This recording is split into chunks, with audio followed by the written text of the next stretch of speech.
fine until you want to build another box, and then it doesn't work. Yeah, that becomes a problem then. You're going to get through a whole box in a single stream? Yeah, I reckon so. I nearly chose to do Lego today instead. Yeah. Yeah, I did.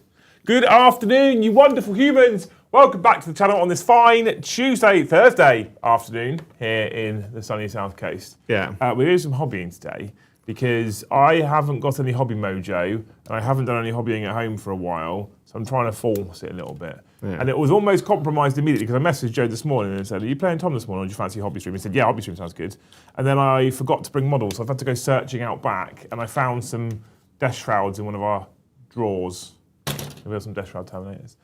And I also thought, the reason why I asked about doing a hobby stream, because I also thought it was relevant to the topic that I selected today. Yeah. If you haven't already, please make sure you click all those magical YouTube buttons for us. Hit the like button if you enjoy the content.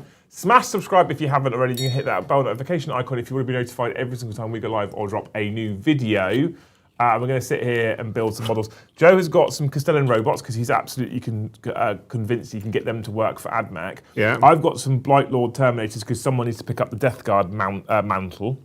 And so we're going to do some hobbying, and it's relevant to the topic because the topic is, if you had to pick one and only one cool rules or cool models, what would it be? I think it's a very hard question to answer if you really stop and think about it. I'd go cool models. But would you not eventually fall out of love with the hobby because your rules are always shit and you don't want to play the game? Well...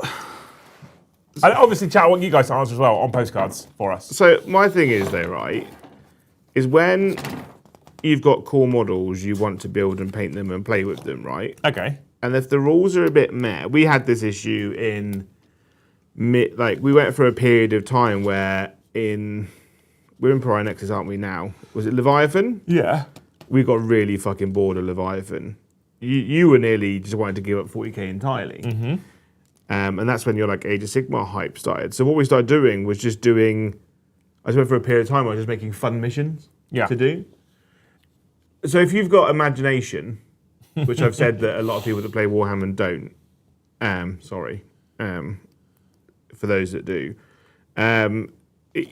you can always work around rules. You can house rule stuff. You can do stuff. But if the models are a bit shit, like if we were all playing with literally, you get those tubs of little green army men. Yeah. Right. It'd be a bit crap, wouldn't it? It'd be really boring. And if people don't like models now, they just 3D print their own.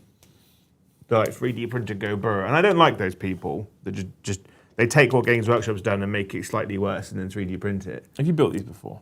A long time ago. Are the arms interchangeable? I think so. Let's get to it.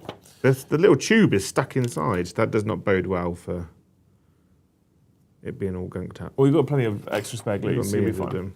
But yeah, go on, little green plastic army men. Continue, Joe. You just weren't listening at all, were you? No. Anything I said.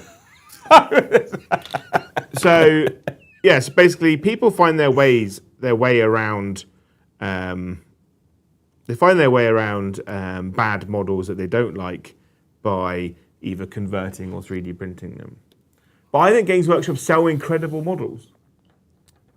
Right. Like Fulgrim, shit rules. Prime example. Beautiful model, terrible rules. Right? So people are still going to buy him even though he's a bit poopy. Because he's just a great model.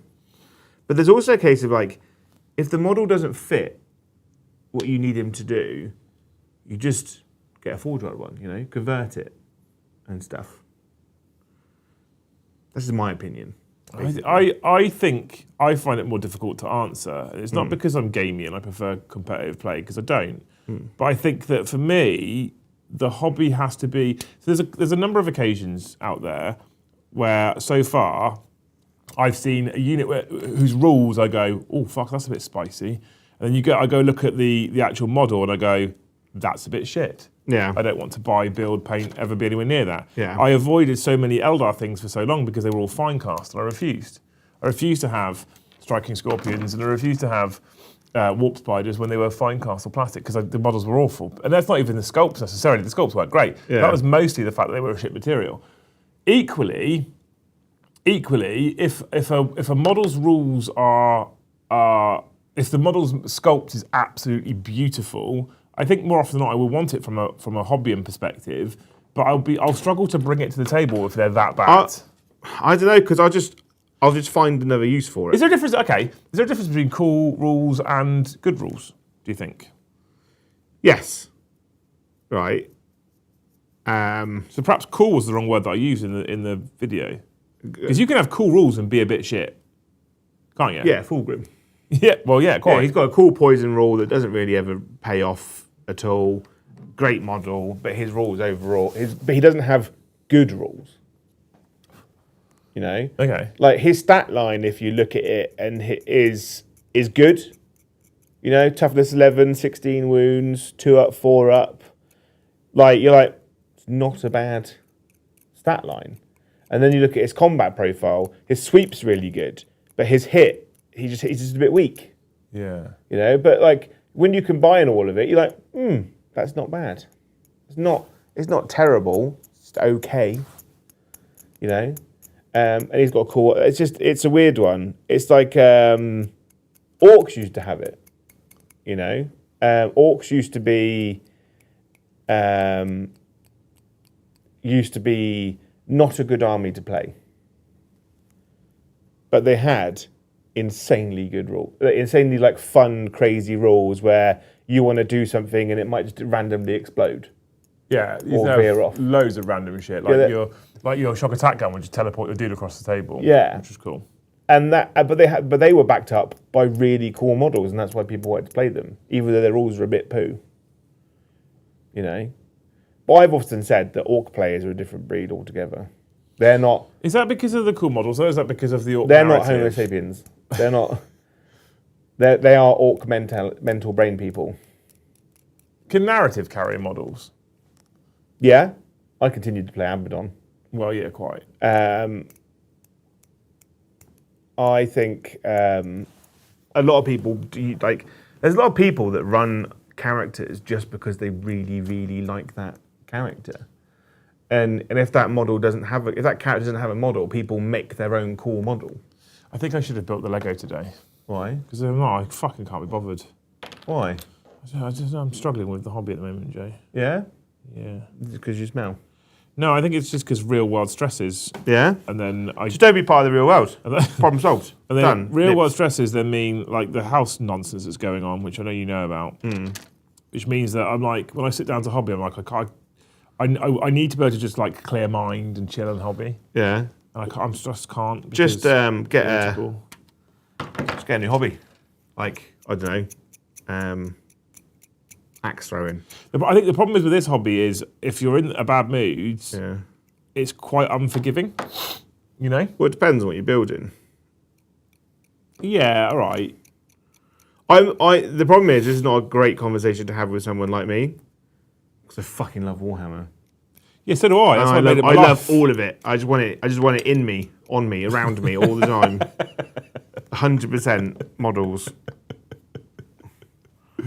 You know, I want to be the Bonnie Blue of Warhammer. Oh, but that's a strong. Yeah. Okay. I'm here for that. Yeah.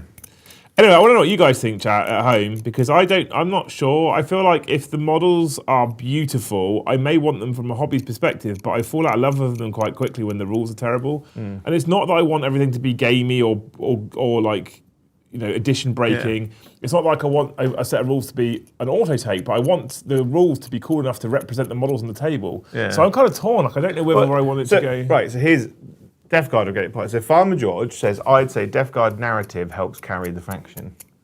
Right. I find Death Guard narrative really boring. It depends. And I find their rules really boring. It depends. But I think the model range is absolutely incredible. I've read / listened to some Death Guard narrative and hated it, and then I've listened to, and I don't remember the names of this, so don't ask me now, but I've listened and read other Death Guard narrative and loved it. Yeah. So it really depends for me. I think when Death Guard really lean into the kind of horror factor of what they're supposed to represent, like almost like there's a bit in the Siege of Terror where Typhus releases a demon into the the underground of the palace, right? And it basically feeds off of the cult of the emperor. So there's the underground cult where everyone believes the emperor is a god, right? And everyone worships that. But what happens is that it subverts their religion, and when they think they're worshipping him, they're actually worshipping this demon, which is then infecting and murdering everyone, and allows other demons to come out. And then it's like almost like in the first Dark Knight film, where like everyone's just off their nut on that drug. Yeah. And they're like seeing demons and things, and like they see other people and they're like terrifying. That's what I think Death Guard should really lean into. Not fat demons wobbling around everywhere, like laughing. Although there is something cool of like a bit of comic relief every once in a while. Is this the moment where you then literally argue your own argument? Because you do this quite a lot. Well, no. So you don't want it all. But the problem is that a lot of the time, when they're not doing stuff like that, they're just sat around being really boring and miserable. Well, so saying how life is just entropy, and it's just like, oh. It's like Lords of Silence, right? If you listen to read Lords of Silence, No. as a book, it's quite good. I really like it. I'm pretty sure it's Lords of Silence. The thing that annoys me about Lords of Silence, though, is there's a lot of narrative about Nurglings, right? Yeah. And I haven't a problem with Nurglings being a thing and existing. I don't even have a problem with them being these little cheerful, like mysterious little fucking goobers cutting around. That's fine. I'm okay with all that. I don't need, however, in my audiobook to frequently hear, and then the little Lord farted. Yeah. Great, I'm not saying. So in the same book of the Siege of Terror, Typhus has got a Nurgling, which has got a twin, which he gives to someone else. They basically use them like telephones to communicate. They tell the little Nurgling what to do, tell the other one, and then they like communicate. Yeah, that's with cool. Each other. That's really cool. I don't mind that, but when they're like chasing mice around the room, it really kind of takes away from them being a scary army of disease. Yeah. It's just an odd one. But the benefit is that they're backed up by an incredible model line. The model range is quite pretty, although the mould lines on this, they've been sat out there for a while, are horrific. Yeah. There's a lot of really shitty mould lines in really shitty places, which is why I'm like, should have started my Lego AT-AT. Well, I think that would have been worse, mate, because that's like thousands upon thousands of pieces. 6,500. Yeah. You'd get it. You'd literally spend most of the stream just organising the bags. No, you didn't organise them. I just find bag one. Start. 59.60.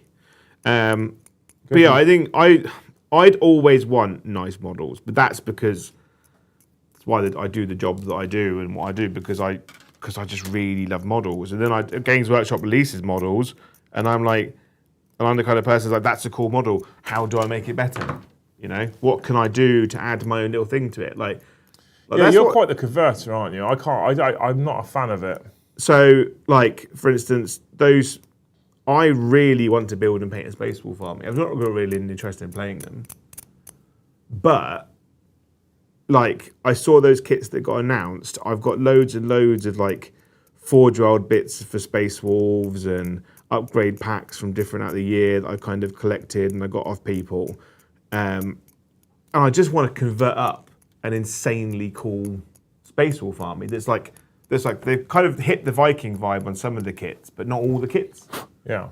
Like, to me, like the what are they called? The Blood Claws and the Grey Hunters. They're Space Wolfy, but they're not Space Viking Wolfies. I think they're close enough. They're close enough, but I'm like, but how do I take it further? How do I look like the... Because obviously, a lot of the Primaris people have only been around for like 100 years. So like the Unnumbered Sons, which were basically when the Indominus Crusade started, they were all with Guilliman, but they all cut around in their chapter colours. They had just one grey shoulder pad. Yeah. And then basically when they met up with that chapter, Guilliman would just unload all the Space Wolves or all the Imperial Fists onto the Imperial Fist or Space Wolf army they met up with. And it's only after they meet up that, like, the people from that chapter start to learn about the chapters that they're joining, and so like the Space Wolves have to learn how Fenris works and how like units of Space Wolves work together, like hunting. So for me, the models they've released are quite representative of the new Space Wolves that join Space Wolves, but they're not like 500-year veterans. Right. They've really grown up their hair and they've got loads of pelts on and they've all got like skull helmets and stuff. Yeah. That's where I want to take it. I mean, it's cool, but I can't be bothered. I know you can't. You're like, I want to build the basic kit and I will be done.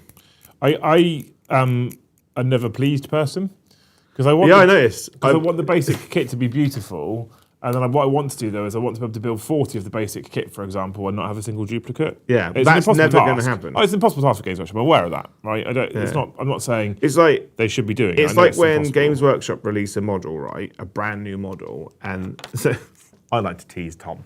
It's like one of my favourite things in life at the moment. You should do it. That'll make you happier. I'm not unhappy. Is that when the new Lord, the new World Eater guy, right? He was already upset that they only got one model, which I told him they'd only get one model. But he was like, yeah, even though it was happening, I'm still sad that it happened. I'm still sad that it's true. And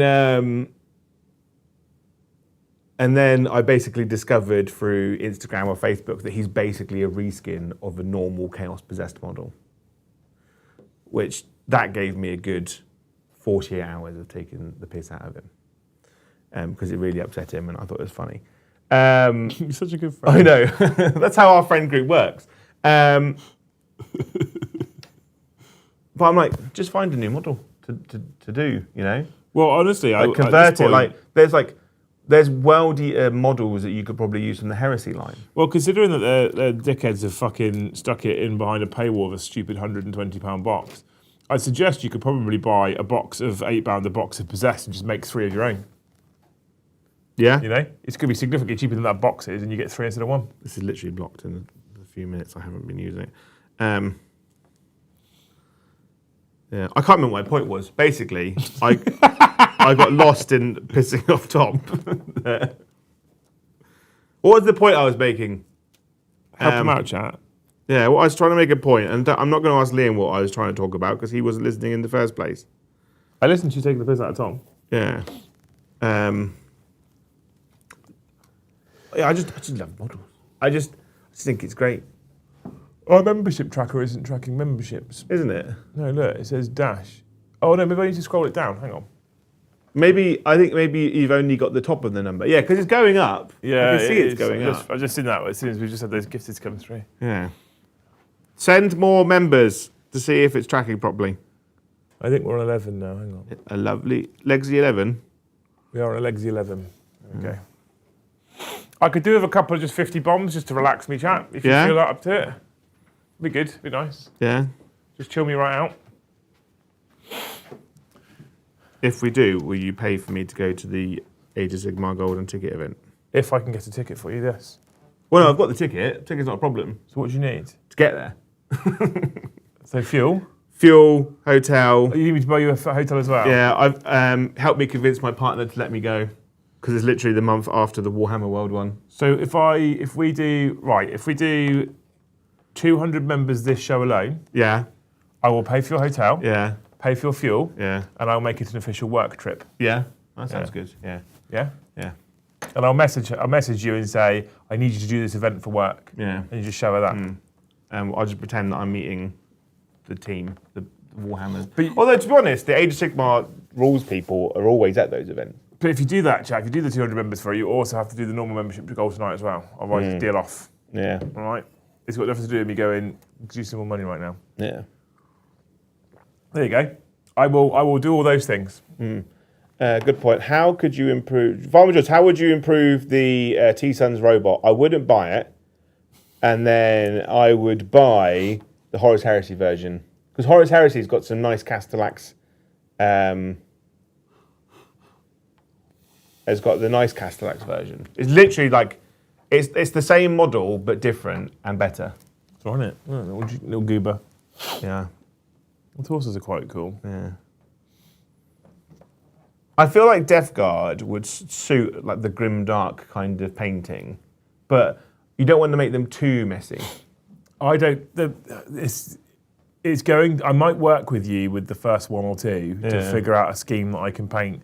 Because I like, as you've seen with Ragnar and Eldrad, I like going really neat, lots of layers of highlighting, lots of dots and glazing. I love painting that way, but it takes forever. It takes forever, and it's too much work for Death Guard.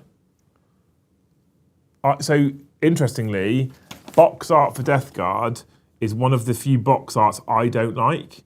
Because I don't like the Death Guard. I think the edge highlighting, it makes them look too clean and neat. I don't think it makes them look Death Guardy enough. So I'm thinking about using a lot more washes and oils with these to try and get them looking more grubby and dirty, and a lot less edge highlighting. I'd say what I found is the contrasts done well work really well on all the tentacles and the pus and things. Yeah, possibly. And then you go down the route of oil washes. I never work with oil, excuse me, I'm so tired. Cool models rules, change the models don't. That sounds like an ancient Chinese proverb that no one Or understands. that he's written it in Yoda. Yeah. Similar. Cover them in streaking grime and dirty down. Yeah. I've seen some really nice ones where they basically like cover the entire model in like Come. no oil, Right, like okay. oil, like as in like That's close. the oil wash stuff, like neat out of the tube, like an oil paint, and then use stuff to remove it, but obviously tactically remove it. That already sounds like it would annoy me. That would annoy me. Add stuff, then remove it would annoy me. Really, Yeah. but it's like the art of it. No, it would annoy me. It would annoy me too much. Even if it looked incredible afterwards. No, it would annoy me. That process would annoy me. I don't know if Death Guard's the army for you at this point. I want an army that's neat and clean with lots of weathering and stuff, but I also want it to be dirty. I want it to be two completely different and separate entities at the same time. They'll probably end up being nice and neat. You don't see neat Death Guard armies. That'd be cool. It would be different. There's a guy in the heresy groups who takes the Death Guard models and then converts them to heresy and removes all of the tentacles and stuff. I wanted to do that. And it looks incredible. I wanted to do that, Joe. But the problem is that's a lot of work and effort that you also don't want to do. No, I don't want to do that. I wanted to do that, but I don't want to do that. Yeah. Does that make sense? I wanted to remove all the tentacles, and I opened the kit up, because I've got another set of these at home. I opened the kit up and started looking at the kit, and then quickly went, no, not for me. I'm not removing it. Because it's like some of them actually look like they're not that hard to remove. Some of them look like they're okay to remove, and some of them look like they're fucking awful to remove. And you end up having to do a bunch of work to fill like gaps and stuff. Yeah. So I'm just far too lazy. Oh, someone at my front door. There goes Leroy, whilst I'm at work. 39. I had to explain. So we've been playing a game called Atomfall, which is set during the 1950s. It's when like the British Army was using the FAL kind of thing.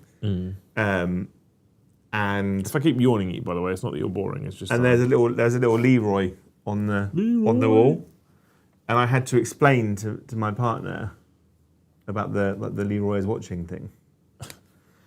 And that was a weird conversation. Why are these numbered differently? It doesn't make any sense.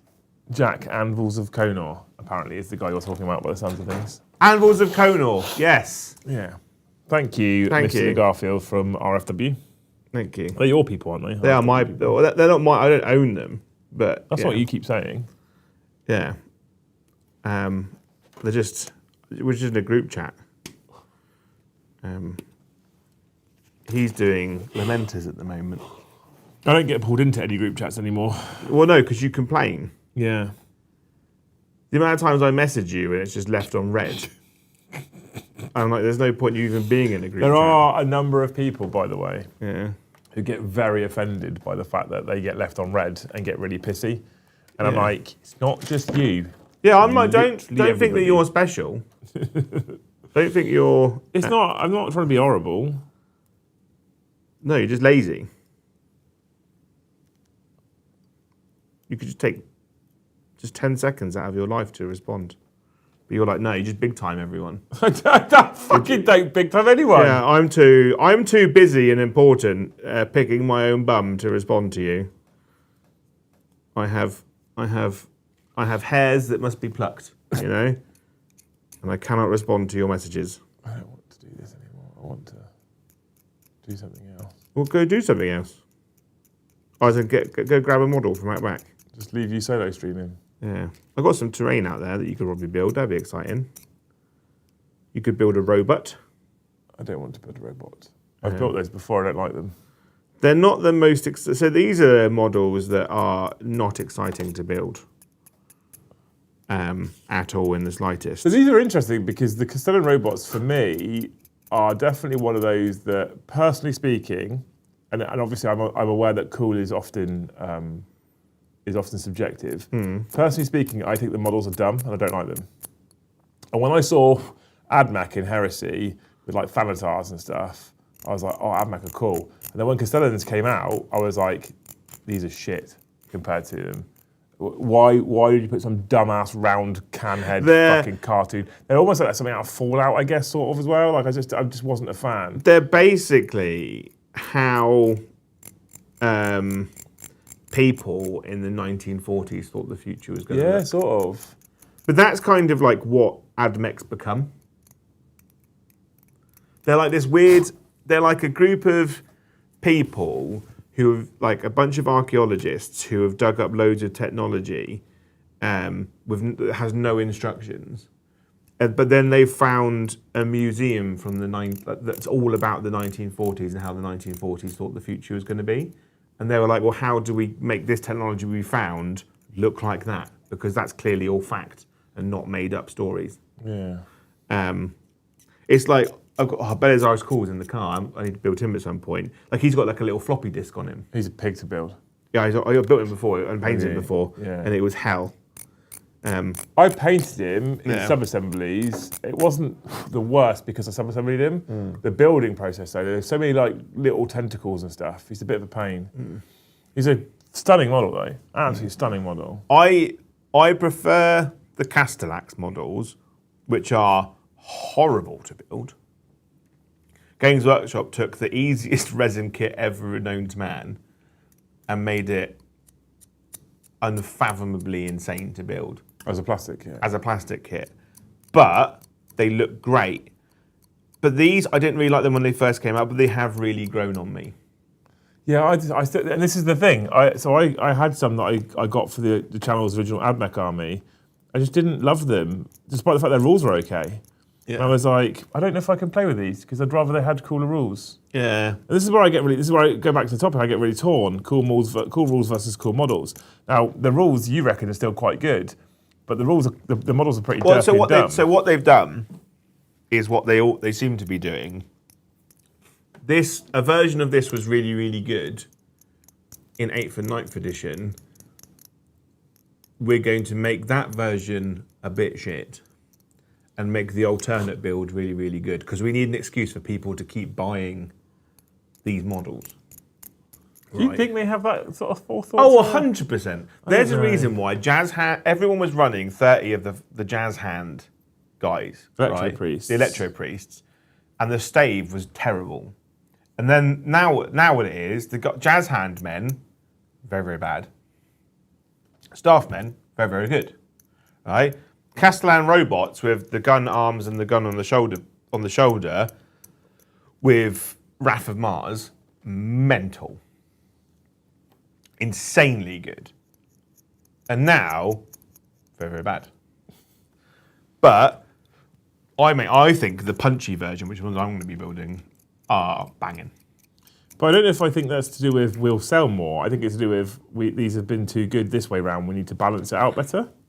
Well, they've gone like everyone that plays Admech, we're not releasing enough models for Admech and everyone owns all the Admech. So how do we get them to buy the same kits they've already bought again? You know, it's like Magic the Gathering. All the cards used to have a white border, and then they updated them all to have the black border. But they've banned all the white border ones, so you can only use the black border ones now. Obviously, that happened ages ago, but they've made it so that like you can't use them at all. Why not? Because you have to use the new ones. Well, it's the same car. What's the problem? It was like, yeah, but that's just the thing. It's a piece of plastic that you build and glue together.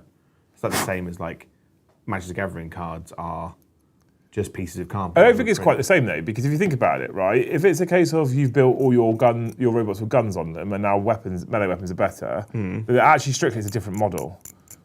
I know what you're saying. It's coming from the same kit, but if Magic the Gathering are going, you've got this card. It's the exact same card. It's no different. The rules are the same. Yeah. Same cost in mana to cast it. Yeah. Same everything. But we're going to ban the white boundary ones, so you can only have black boundary ones. That's dickish. Yeah. GW going, we've made the punchy ones better now. Isn't as, Yeah. I don't think it's quite as bad. I suppose the example to use would be you've bought and built Ultramarine Intercessors. Well, you bought Intercessors and you painted them with Ultramarine. Now you want to play Raven Guard. Move on. Right? But people would be like, you've got Ultramarine ones there. Like, you just go, well, you have to paint them blue now. We have to paint strip them, kind of scenario. I don't think anyone's leaving Ultramarines for Raven Guard, Joe. No, never. People are actively buying Calgar and painting in black to go in Raven Guard. Yeah, fair. I just want Raven Guard to be great again, you know? Careful, you sound like someone there. I know, but I'm going to go through a period where I start taking them to tournaments to see if I can make them work. Raven Guard. Yeah. You've a lot over the last few weeks. There's a number of occasions where you said the words, "I'm going to take these things to tournaments." You're planning a lot of tournaments, considering your wife's getting angry, your missus getting angry with one other. Well, the problem is, I keep going to tournaments and spending money, but I'm always like, she's like, you haven't taken me anywhere exciting, and I'm like, yeah, but it's cheaper if I go on my own. You know, because I'm a loving, caring partner, apparently. You haven't taken me anywhere exciting. Yeah. How about up the arse? No, I don't think that's what she's looking for, if I'm honest. It's exciting. I think she probably wants to go on a holiday. It's exciting though. Yeah. Probably more for you. A holiday that's not house sitting for someone that lives in a different town. Because that's what we tend to do. It's very, cheap, yeah. Someone's like, I'm going to go away for a week. Can someone come and look after my stuff? Normally it's my mum, but luckily she lives in Exmoor in a nice house. So that's an easy decision for us. One leg is done for a robot. Yeah. So not up the arse. No. I don't want it.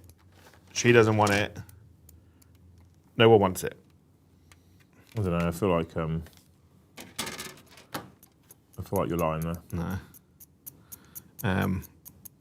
But I just love Warhammer, and I have said that I want to do Age of Sigmar events. Yeah. I told you, 200 members and I'll pay for it all. But like, I just love playing Warhammer, and I need to find excuses to do it. But I need to find excuses of doing it that all parties are happy. You know.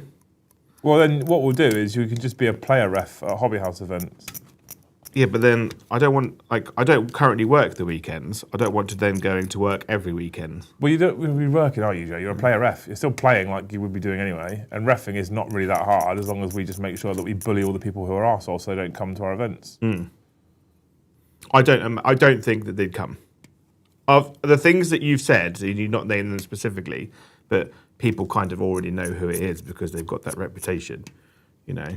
People that get upset that we say stuff about them when we don't say stuff about them should have a deep look inside about why do people think it's you, you know?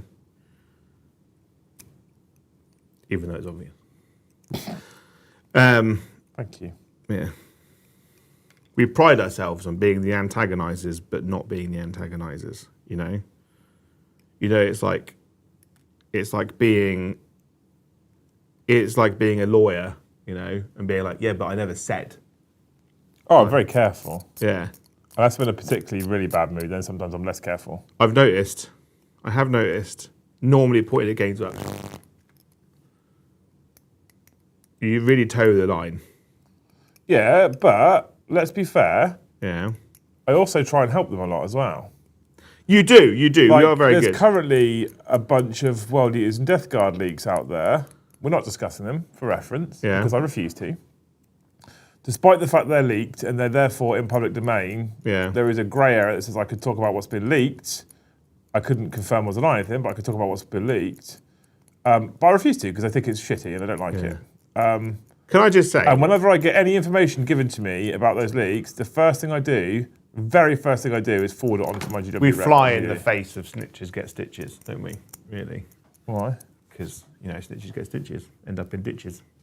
But we fly in the face of that because we are primo tattletales, as they say. If it comes to leaks, I think it must be said though, if you're a content creator that really wants Games Workshop to send them free shit, right? Don't do leak content.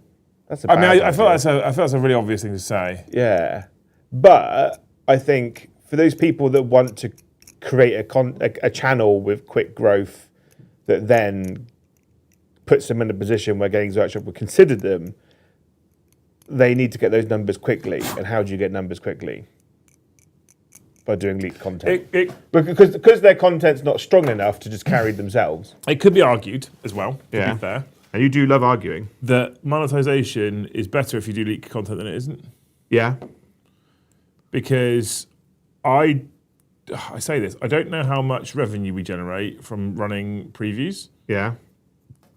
But nor do I actually know how much ad revenue someone generates from leaked content. So like Valrak, I reckon, would probably generate a ton of revenue from his audience, from his live streams, and from his ad revenue for doing leaked content. And I reckon that's probably more than if he was to do previews. Well, every week, so like Games Workshop releasing new Primark.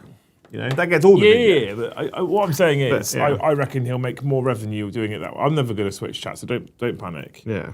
But I reckon he'll make more revenue doing that than he will from, for example, doing a preview, being a previewer. Yeah. It doesn't really fit. Why doesn't it really fit? That's the nonsense. Like, he's got more chance of winning Miss World than becoming a Games Workshop previewer at this point. That's fair, yeah. I don't think they're a biggest fan of him. No. Nice chap, though. Have you ever met him? I have, but I won't talk about it on here. Oh. Yeah. I didn't have a good interaction with him. Oh, I love the guy. Oh, I'm sure he's lovely. But he big-timed me. Did he spit at you? He did spit at me, but he big-timed me. And I was just like, oh, don't meet your heroes. He's not my hero, but I feel like I don't want to glue this arm on. Yeah. Yeah. Why don't you want to glue it on? It hides quite a lot of detail. Yeah, but if it hides the detail, they're not going to fucking see it, are they? But then I can't This is a paint conversation that me and you have had multiple times. Where I'm like, why have you not glued on the shoulder pads or backpack? Because it hides that piece of plastic on the back that no one's ever going to see. So I need to be able to paint it. But there's this like big fleshy bit here that I can't get to if that's over the top. You can see Use a thinner it. brush.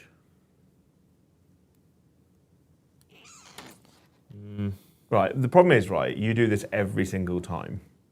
Is you go, I can't build it because I can't paint it. So then you end up with but you build most of an army, and then you end up with 147,000 sub-assemblies, and then you look at it and you go, I can't be bothered. Yeah. Right? And then you give up. Yeah.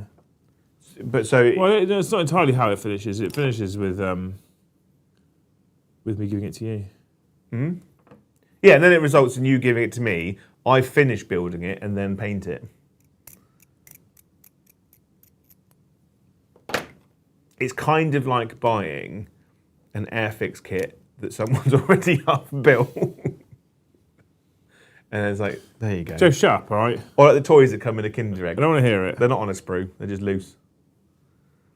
I do find though, when I get stuff after you've given it to me, it's missing something.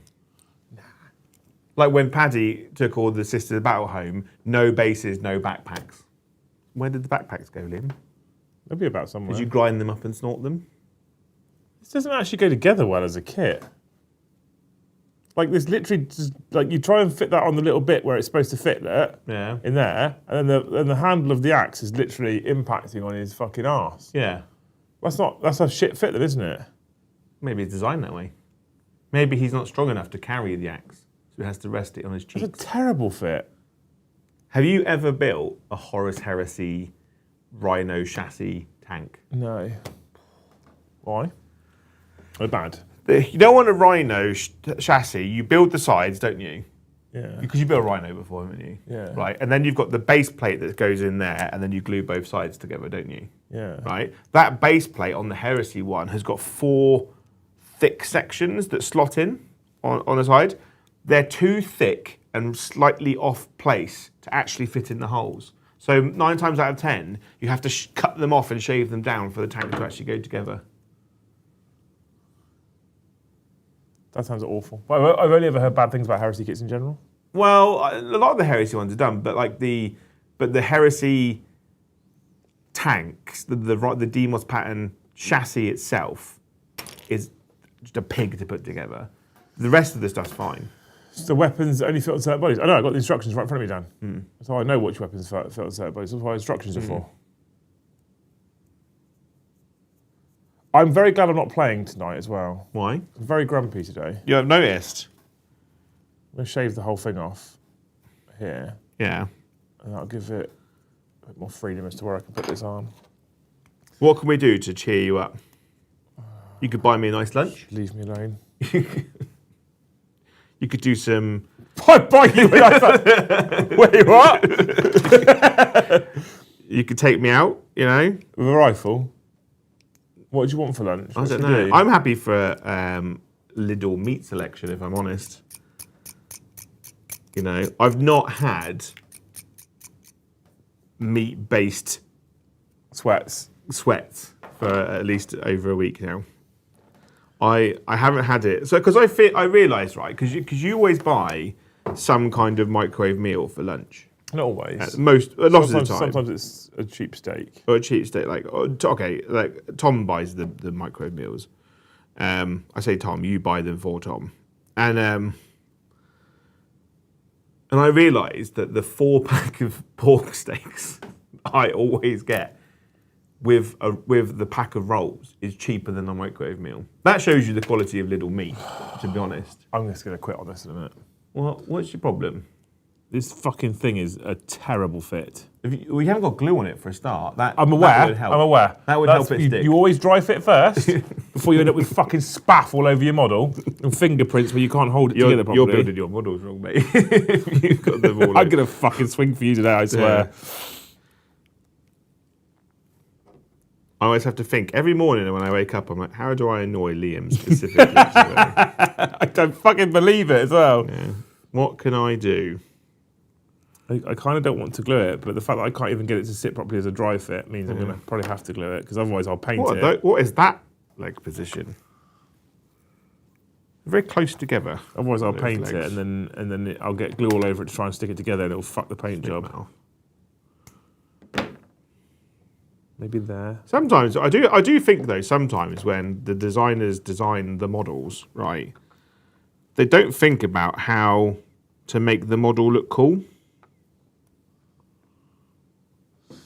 Farmer George, Liam, tell Joe about his new role in the first Great Hall settlement. Farmer George has offered to give up his farm so he can build a Great Hall settlement. Oh, that sounds amazing. Doesn't it? Yeah. Cool as shit, innit? Are we going to have an actual Great Hall that's made out of an upside-down longboat? Yes. Because if not, I feel like you've done it wrong. Because that's what they did, wasn't it? They turned the ships upside down. I don't know. I thought you were the Viking man. So when they all came ashore, they took their boats and then they turned them upside down, and that becomes the roof of their houses. Cornet Ed's the Viking man. Yeah. I just listen to what he says. Yeah. He tells me how it is. They didn't. When you go in Assassin's Creed, all their boat houses, you know, they have the benefit of today of not having to pay tax though. Tax breaks me. Yeah. You know that money that you've earned, that you've been taxed on when you spend, we're going to tax it on you again? Yeah. And then when you buy food, it'll tax you on it. Yeah. Yeah. And your car that you bought will tax you on that. Yeah. And the fuel you Yeah. put in that car will tax you on it. That It's a great system of making money. That income. If you're at the top of this pyramid scheme that we call England. And the benefits, though, are quite big, though. It's also like, it gets worse as well. Oh, you want to employ someone? Yeah. Oh, we're going to tax you to employ someone. Yeah, and we'll tax them. And we'll tax them as well. Yeah. And then we'll use those taxes to give you really shitty roads and an NHS that you have to wait 6 hours if your leg is broken. This is about to get fucking thrown. I will admit, though, hospitals are much better if your life is in imminent danger. If it's like less imminent, good luck. But I do think that A&E waiting rooms could do with some more comfortable chairs. I've never seen anyone struggle to put an arm on. It doesn't fit. Let me have a look. No. Why? In case I do it. Oh, I haven't put his little random cable that comes out of his leg. That's a terrible place to have a connection cable, isn't it? Like just dragging along the floor. That's just going to get broken all the time. It's going to be a nightmare.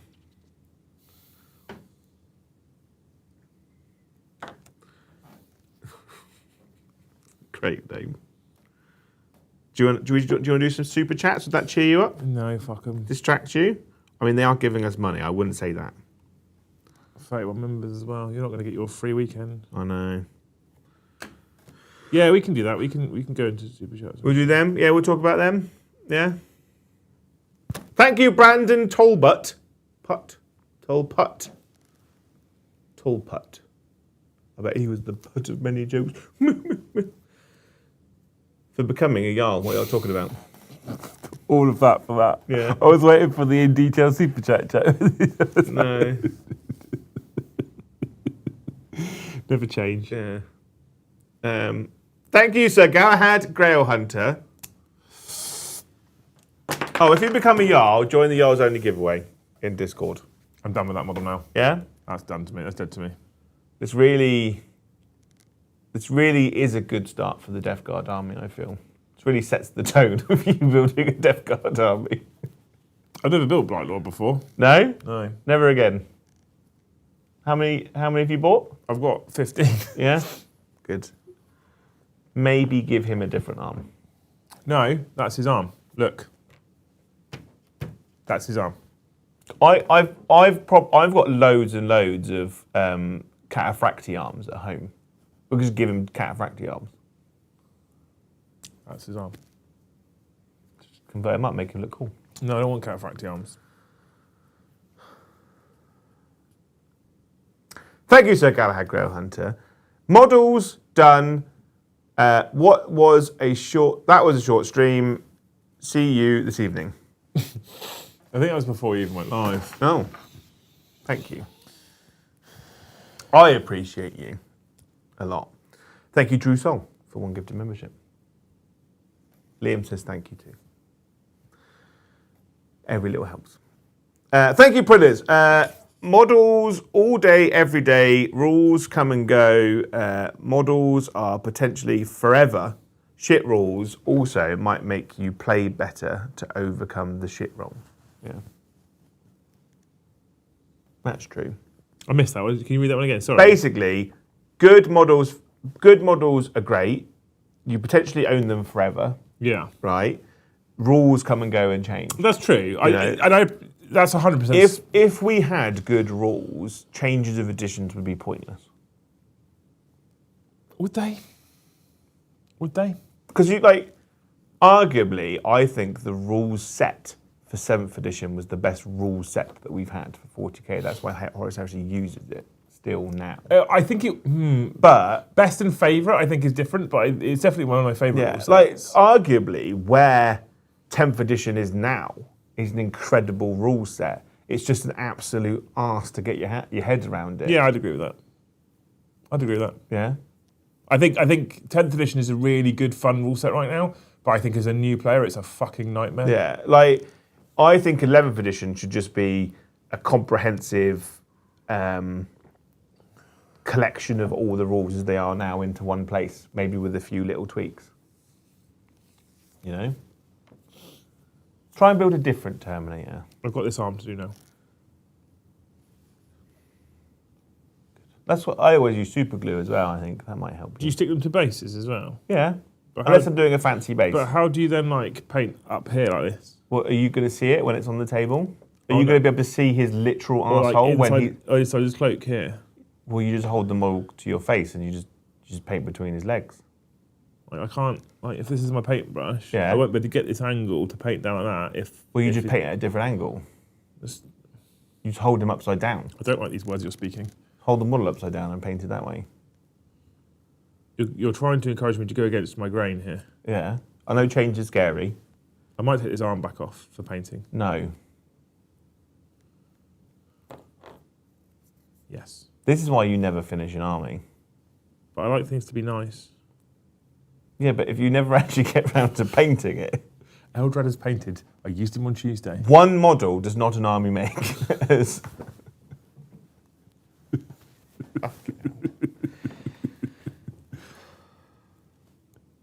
Thank you, Limey Panda.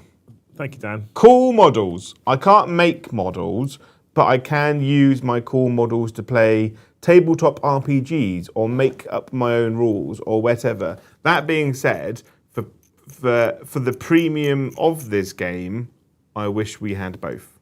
Yeah, that's fair. It's totally I think reasonable. they're getting better, you know. 10th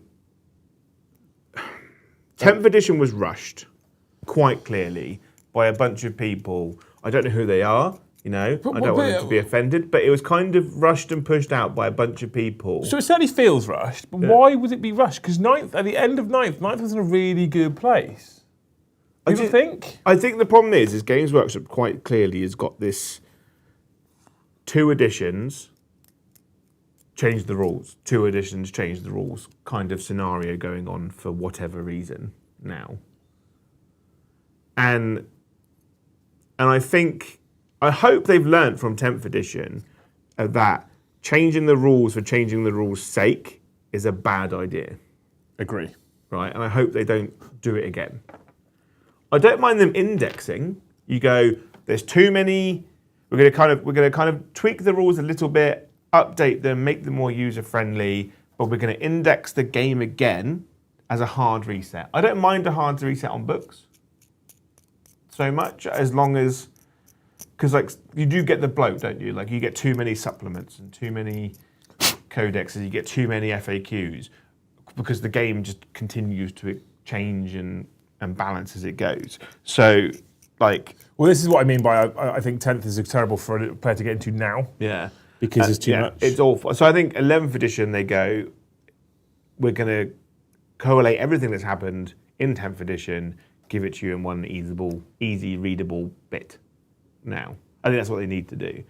And that's what every edition is going forward, is just minor tweaks. Here's all the rules from before, and all the FAQs in one place. What about for individual codexes, though? Like, do you think that if we went to 11th edition, and let's say you're building Admech right now, right? Yeah. Let's say, for sake of argument, Admech, it comes to its codex release, because they'll release a new codex every edition, we know that for a fact. Yeah. Let's say it comes to Admech's codex release, and they go, here's Admech's codex. It's actually the exact same as it was at the end of 10th, but we've just put it all in print. Yeah. Rather than you having to do all the updates. And maybe we've taken out that one detachment that never got played and replaced that one detachment, but the rest of the detachments and enhancements and stratagems are basically the same, but taking into account our balance state setup changes. Would you as a consumer be happy with that? Because you go, Probably well, I know not. it works. Yeah. Or would you be like, actually, no, I want new stuff, I want different stuff? I think the problem is, right, I'll change what I said. If you had a dogshit codex release, right, they change that codex so it actually functions, right? Like if you look at Custodes now, I think Custodes now are in a very, very good place, right, after all the changes. So their codex could be re-released maybe with some new detachments and the updates and stuff, some tweaks to the detachments, but it is ultimately the same, but actually functions well, you know? it's like the Chaos Codex is so close to actually being a good codex. It just needs some minor tweaks. Some of the detachments probably need a little bit of a change.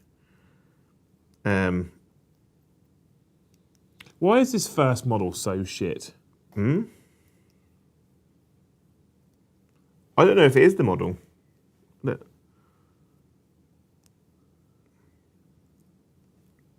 The only thing that upset me was about the Death Guard release was that they were all basically monopose. Like everything in that release was just... I was kind of hoping some of the arms would be interchangeable, but this arm is designed for this torso and doesn't fit. So it doesn't bode well for the rest of them, does it? No. I'll give you that. I'll give you that. That's the best fit I'm going to get. This is the best fit I'm going to get, I reckon, and I've had to shave half of the fucking thing off. Where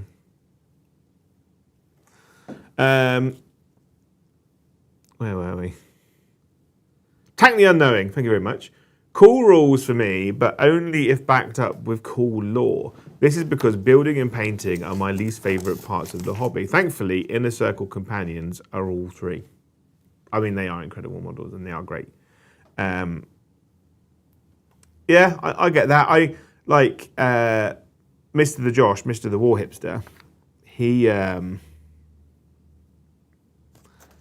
doesn't like building models at all. His job is literally building and painting models to teach you how to do it. But the building part is his least favourite part of it, which I've always found a bit mental.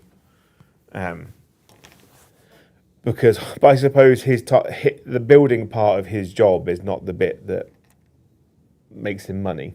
That's just like a bit that has to happen. And I get that.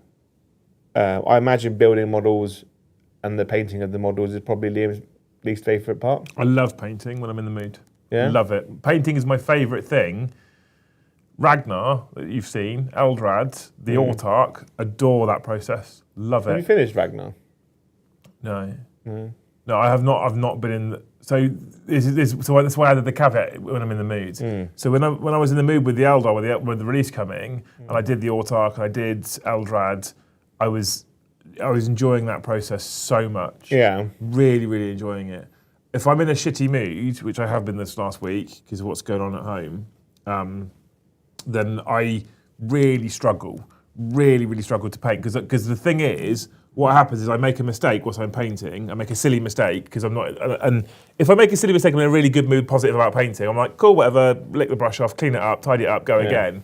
If I'm in a foul mood, I'll start to bubble. And then I don't like to end on a low, I like to end on a high. And it becomes near impossible to end on that high, and then you end up chasing that, like trying to feel like I've done something, and it's just, and then I end up models going in the fucking cupboard, I'll never touch it again. So I've left, he's on the desk, he's there, and I'm very proud of where he is right now, so I don't want to pick him up and fuck him when I'm in a bad mood. I suppose also there's no real stakes to it. If you don't get it done, it's not a problem because we've got one. We have got one, which is a bonus. Yeah, that's fair enough. I don't think that arm is on. I think like Games Workshop models, let's be honest, are designed to be fully built and then painted. That's the system they've created. It doesn't look right, but fine. I don't care now. Those Games Workshop models aren't designed to be built in sub-assembly. Which is funny because Warhammer TV have frequently shown you painting guides where they're in sub-assemblies. Are they? They showed me the painting guide for, I think, Magnus and for Mortarion, where they're like, just leave the wings And on. what's interesting is like the Horus Heresy line, there's quite clearly gaps and holes in some of the builds where you're supposed to put magnets, but they don't sell magnets, so they don't show them as a thing. They just do it fully built. I always want to paint fully built. Yeah. Because I feel like I'd never end up in that situation where I go to glue something together after I've painted it, and then the glue fucks the paintwork, and because I've had that before as well, and I've got to the point where I've painted say 4 components, and I think very pretty, like very well painted, and I go to glue it together, and it fucks the whole paint job. Yeah. Which is probably me being a ham-fisted twat at the same time, to be fair. Yeah, but also like there's things like weather effects. Like I do some of the sub-assemblies, which means I have to super glue it together, and you put it on, and if you've got shit super glue, or it's too hot, sometimes it like bubbles up around the edges and it goes all like crusty for like no reason, or like it creates that like white kind of powdery effect around the outside. That grips me. Just grips me, it does. But then like at the same time, so I painted a Fortress of Redemption yesterday, which was very kindly gifted to us, but it was gifted to us kind of built in sub-assemblies. But the instructions for that quite clearly say build the entire fucking thing to get like and glue it together and then paint it. Anyone that's built an entire Fortress of Redemption and then painted it is clearly off their nut, probably from all the glue that they've sucked in. But yeah, I made the mistake of painting mine or part painting mine, and then looking for inspiration. And when I looked it up, I got the ones that Fletcher built and painted. Yeah. And then I was like immediately sad. Yeah, that's fair. Made me immediately sad as well. I was sending pictures from Fletcher's Instagram to Tom because he wants to do Space Wolves, and he was like, "Just makes me not want to do Space Wolves now." Yeah. Because Fletcher's Space Wolves are insane. You can use plastic glue; it melts through the paint. You don't need super glue. Please, no one ever follow that advice. Yeah. Right, but that human being is not lying. It is true. It will melt through your paint. It will melt through the paint. But if you mess up in the slightest, if you don't perfectly place that piece in the exact spot it needs to go without it moving at all, great. Right? But if you make the slightest mistake, it will just slide along and just fuck everything on. Yeah, please don't anyone do that. Especially if you spend hours and hours and hours painting something. He's not wrong. It will work. It just is a significantly higher risk factor to it. Yeah, I'm still not happy about this arm set. Do I pull it off again? These are much easier models to build than the Heresy version. I will give them that. But I do want the Heresy versions to come to 40k. I want a Thanatar. We have a Thanatar. I think we've got 2 Thanatars. I don't know. They're one of my favourite things. They're so incredibly sexy. But currently, until we start playing Horus Heresy, they have to stay in the box because we've got no other use for them. I suppose you could use a Thanatar as an Onager Gene Crawler. Maybe. Because it's a massive robot with a massive fucking gun on it. It fills the hole. I think the base is roughly the same size. Well, the Onager does come on a massive base. That is also a nightmare to build and paint. The Dream Caller? Yeah. I've never done one of those. Yeah, it's not for the faint-hearted. Because it's just a lot of annoying. It was kind of came out around the same time that they released a lot of like the Imperial Knight baby knights and stuff. So there's like a lot of like little armor panels and stuff. Right. Thank you, Limey Panda, for 5 gifted memberships.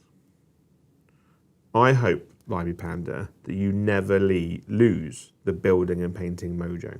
It's just always there in you. You know? You can't escape it. You wake up in hot sweats in the middle of the night because you have to go and build and paint models. It's like, I need to do it.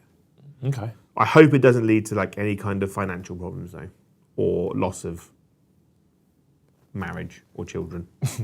You know? Loss of children is pretty extreme, mate. Yeah. I sold my children to buy models that I have to do to feed my addiction. I'd contemplate it. I'd contemplate that, to be fair. Yeah? Thank you anyway, Dan, for the 5 gifted. Yeah. We are currently on 39 members, you wonderful human beings. Yeah. Don't worry, this new family will give you a much more exciting life whilst I build and paint models. Lucy's just messaged me very excited that she's managed to mill her own flour. Oh my God. Yeah. Yeah. Oh, I can also... Talking about a time when you can sell family members, that's the time that I feel like Luce lives in her mind. when your wife is super annoying, you can just sell her, you know? My Thunderhawk is on its way To home? to Mr. The Build It For Us man. Yeah. Bob the Builder. The man who you recommended. Yeah. Mog. Mr. The Builder man who's going to build a Thunderhawk for me, which is going to become a Space Wolf Thunderhawk. Yeah. Mine, I finally decided that my Thunderhawk is going to be Raven Guard. Rain on! Is that because you just Chaos Black it and done? Yeah, I'll just use that really, really shiny car spray paint that everyone says is incredible, and I despise it with a passion because it hurts my soul. Because I feel like it just ruins the Chat, we've got 161 members to go to get Joe a free hotel Yeah, and travel yeah, and an email. and a courtesan. A what? A courtesan. What's that? Just a fancy prostitute, isn't it? Is it? Yeah. I didn't know that. We don't have any of those around here. No, it's less of an exciting phrase when you have to explain it though as well. Thank you, Kev. No, Pout. No. Easy words. It me OSB became a Jarl. Oh. Well done for becoming a Jarl. Well done for doing it yourself. You know, proud of you. What a hero. Yeah. What a man, Join, what a guy. like I said earlier, go join our Discord. Go and get in the Thanes only, Yar's only. Jarls only giveaway. Can't get the Thanes anymore else. They're already too privileged as it is. We haven't had anything for a while. I thought you had one the other day. Like Last Friday or something? Oh, so a while as in you use that as a short period of time. Yeah, like more than 2 days is a while, isn't it? I suppose, yeah. It depends on what you're doing.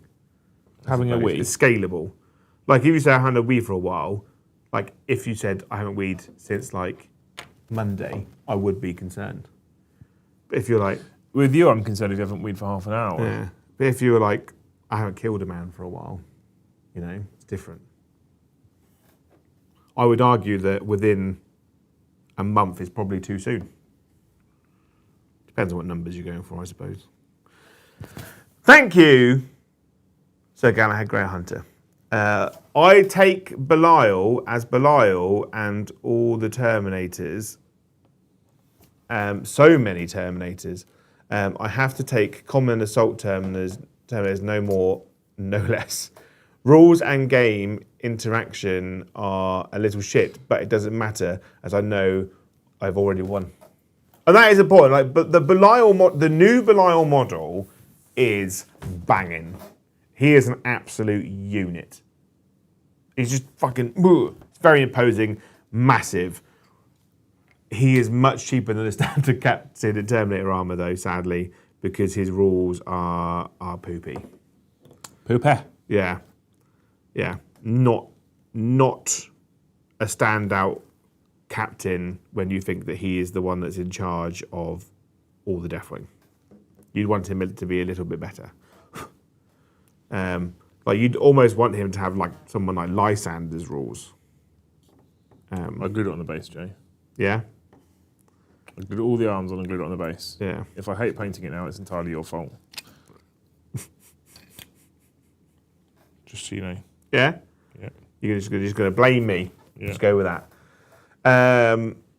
Yeah, I think if you're the kind of person that just takes models because you really fucking love them and you love the characters, I think that's already a win, isn't it? Because you're playing the game how you want to play the game and how the game should be played ultimately.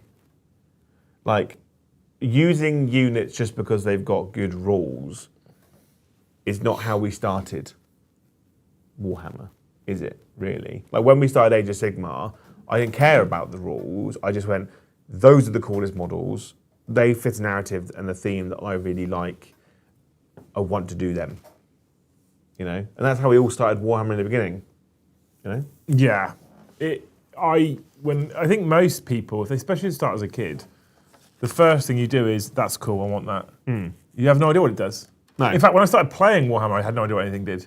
No. And my friend at school would just make up rules as we were sat on his fucking living room floor. Yeah? Yeah.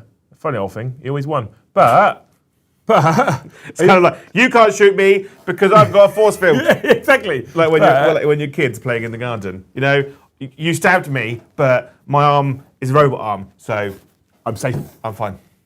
Yeah. But my point is, I was picking kits based on what I liked to look up and what models I thought were cool, rather than what I thought was good. And I think sometimes with modern day Warhammer, I think sometimes people get far too obsessed with what's good and bad rules wise, and that's why we still see Games Workshop managing to sell what are shit kits that sometimes are Chaos Spawn. Oh. Is there a single person in this world who thinks the current Chaos Spawn kit is a good kit? Crack addicts, I think. Is Exactly, probably right? The limit of that. It's just not a good kit. And that's not me saying, or throwing shade at GW necessarily, but it's not a good kit. But you see them. Why do you see them? Because their rules are good. Yeah. And I'm like, those people exist.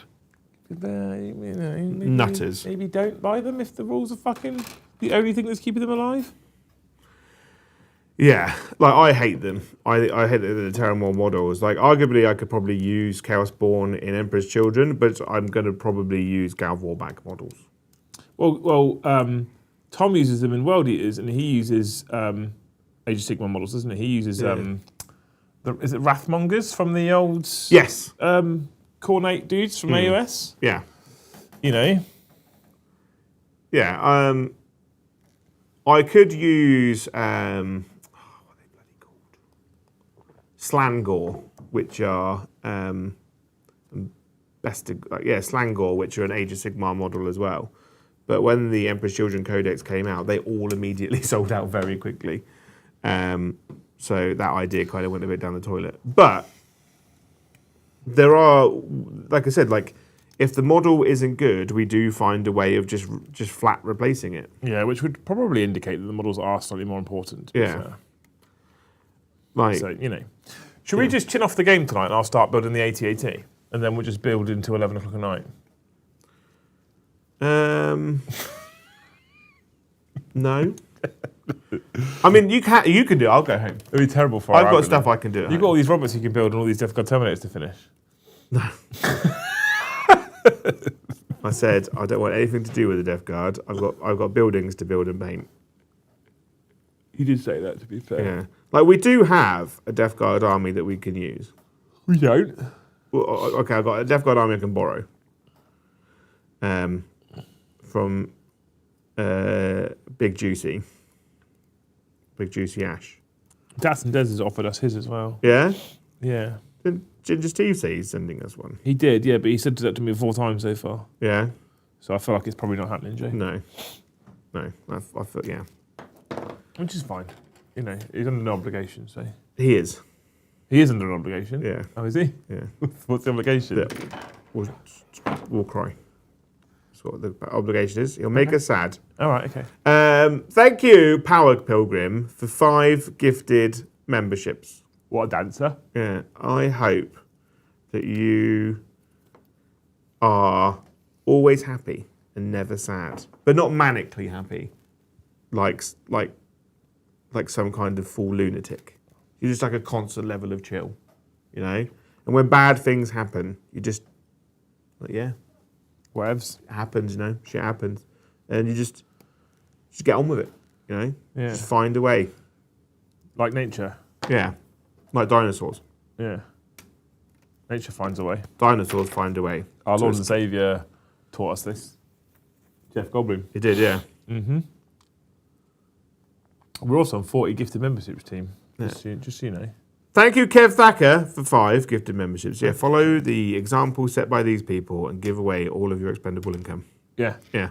To us. I hope, Kev, that this Easter weekend, which you get at least 10 Easter eggs, but like the good ones that are like a $5, like a $5 to $10. Those the good quality ones, not like the £1 ones. You know when we went through that period where we just only ate £1 Easter eggs from Lidl. Cheap though, aren't they? So they're cheap and delicious. But I hope you get those, but like bigger and expensive. You know, like you get like an After 8 one. You know, quality. I remember once I was given Easter egg from Spain or Greece, one of those places. And So similar. And the Easter egg was entirely filled with like this foamy, creamy stuff. Come. No, much sweeter. And I remember I had to cut the top off because I knew they told me it was in there, and I had to eat it with a spoon. But it took me like 4 days to get out because like it was like 2 mouthfuls, and like the inside of your mouth starts to tingle, but it's not nice from too much sugar. Oh. Yeah. Not from an STD? No, I hope not. Yeah, it was not the best experience. It was an Easter egg that I felt like it was like it stopped becoming fun to eat. Joe, I love your life. Yeah, and it was like I ate it mainly out of principle. This was a gift. They thought about it. This was like they tried. I'm going to have it, but ultimately, it felt like a punishment. It was like I'd done something wrong, and it was like a back. It was like a back. It's like a backhanded compliment. It's like a backhanded gift. Yeah. It wasn't. It wasn't a giant cream egg because cream eggs are nice. This wasn't nice. Although he has got a point. I can't eat a whole cream egg anymore. There's too much sugar in there. Since I've binned off Monster, my ability to tolerate vast quantities of sugar has really dipped. I actually feel like I could do with a Monster today. It's been the first time in about fucking 2 years. Yeah, like I think a mango loco would finish me off now. I could do with a mango loco right now. I'm so fucking tired. I think I'd be like Eddie on like a sip of Ribena. Annoying and shit. Yeah, I'd shrink. I'm joking. I love Eddie. Well, we do love Eddie. How have people got the patience with these fucking models to run like 30 Blight Lords? There's so many mold Well, lines. that's the difference, right? That's the difference, right? When you haven't got essentially a slave to build it and paint it for you, right? How have we got to the word slave? Because I said it. That's how we got there. Slaves don't get paid, Joe. I do. But they've got... That's a dangerous topic. I won't go into that. I think... I was slightly concerned. I was thinking about words I could say, but none of them ended with us being on the internet anymore. Right, so when people paint armies for themselves, right, they don't have someone... They've bought those armies specifically because they want to play with those armies. Someone's bought a Death Guard army because they really like Death Guard and they want to play and use those models. So there's a sense of encouragement there to build and paint the models. Because they've bought them and they want to play with them. Whereas we kind of have this army because people want to see this army. Yeah. And you're kind of in a situation of doing the Death Guard because we don't really pay Tom to be here. So we can't tell him to stop playing World Eaters. We can't, no. But I like it. I love his enthusiasm for World Eaters, and I love how much he does play. I wish he'd be less enthusiastic about World Eaters. So I'm okay with taking up the Death Guard mantle. I just got to get the army ready. Yeah. But you don't have that sense of joy when it comes to building and painting them. But I don't think it's because of Death Guard models. I think it's because of my current mood and mental state. Yeah. To be honest with you, so I don't like because I look at Death Guard models on like the Warhammer page or whatever, and I think they're fucking beautiful. Yeah. Honestly, I think they're beautiful. I think the Death Guard models are some of the coolest models Games Workshop make. Especially when we talk about power armored models. Especially when we talk about chaos models as well. Yeah. I prefer Death Guards to almost all of the other chaos stuff, with the exception of I'm a huge fan of the Berserker kit because it's stunning. Yeah. And I'm a massive fan of the Exalted Sorceress set that comes with 3 Exalted Sorcerers for 1,000 suns. Yeah. I love that kit as well. Big fan of that kit. I was talking to my good friend Dan on the way here, Dan, who plays Age of Sigmar with me. We were talking about the Berserker kit, actually, because I was saying how I really don't like the 8-bound models. He doesn't like them either. So I like 8-bound, I don't love them. I like them. And I think the problem is, like, when World Eaters were released, right, we already had Khan, and people were quite happy with Khan. He's a really, really nice. He's a really nice model. And then they announced the new Berserker kit, and people were like, those are incredible. Yeah, they are incredible. Those are masterful. And then we got the Juggernaut Lord, and people were like, that's amazing. That's wonderful. And then Games Workshop had the easy win of releasing Red Butchers. Because that's what we wanted. That's what I As wanted. fans of World Eaters, people were like, Red Butchers, Red Butchers, Red Butchers. Yep, that's what I wanted. Or, we've got Juggernaut Lord, give us a unit of Berserkers on Juggernauts. And then they were like, you wanted it, here you go. A bunch of really constipated people that are both trying to shit and stop themselves from shitting, straining really hard at the same time. And they were like, it's like the drop pod, you know? We didn't ask for it, but that's what we've got. You know? I don't think anyone asked for £8. Well, no one asked for £8. And the weird thing is Games Workshop was obsessed with selling out £8. Right? When, to me, I'm like, the Khorne Berserkers, they're the golden goose of them, you know? Of the World Eaters. The Khorne Berserkers the Khorne Berserkers are the nicest set they've made. Yeah. I would also argue to a point that the Demon Prince fits World Eaters very, very nicely. Yeah. The plastic Demon Prince kit. But Khorne Berserkers are absolutely the goat of the plastic kits for Khorne. Yeah. And yet their rules are currently fucking dog shit. I just think, like, make Berserkers good. They're also, I would argue, I would say this hand on heart, that the Khorne Berserker kit is currently, I'm not saying the word currently, like there's another kit coming. I would say that the Berserker kit is the best Space Marine powered armor body to build. Out of all of them.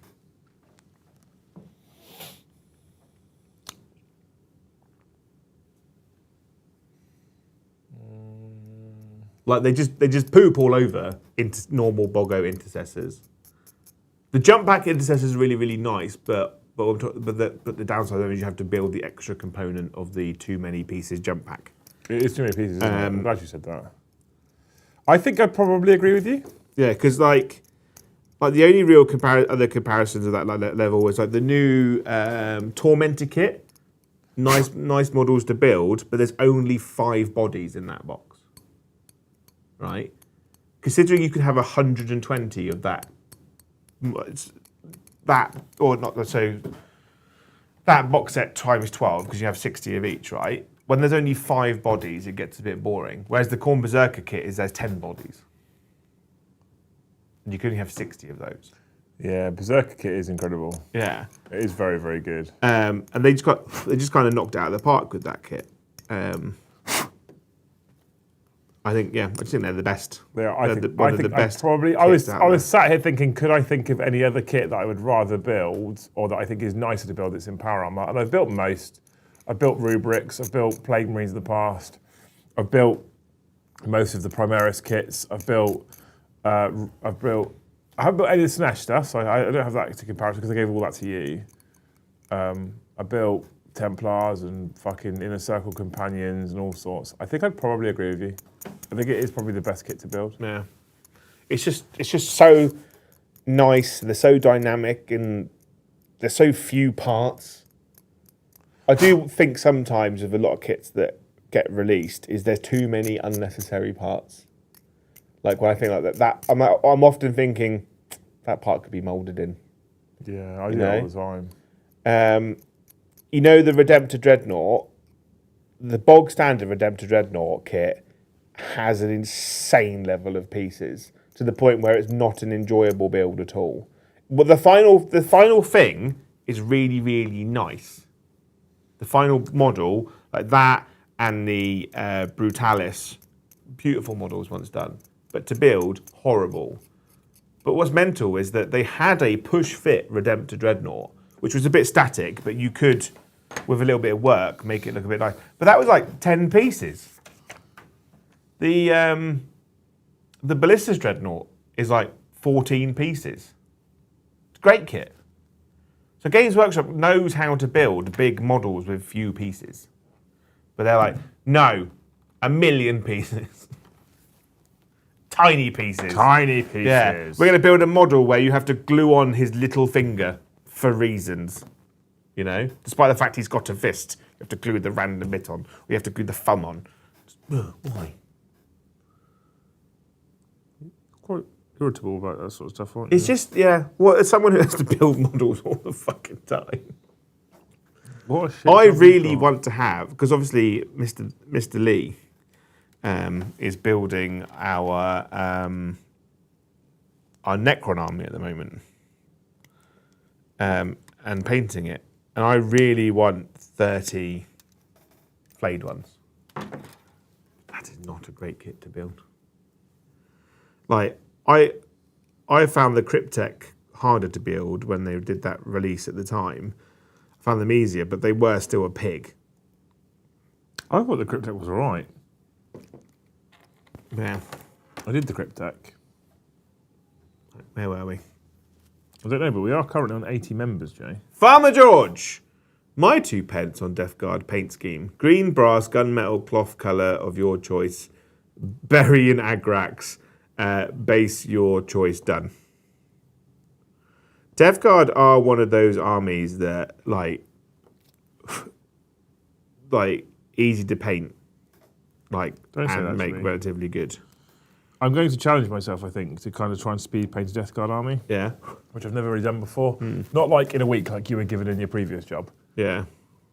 That was not the best week I've had.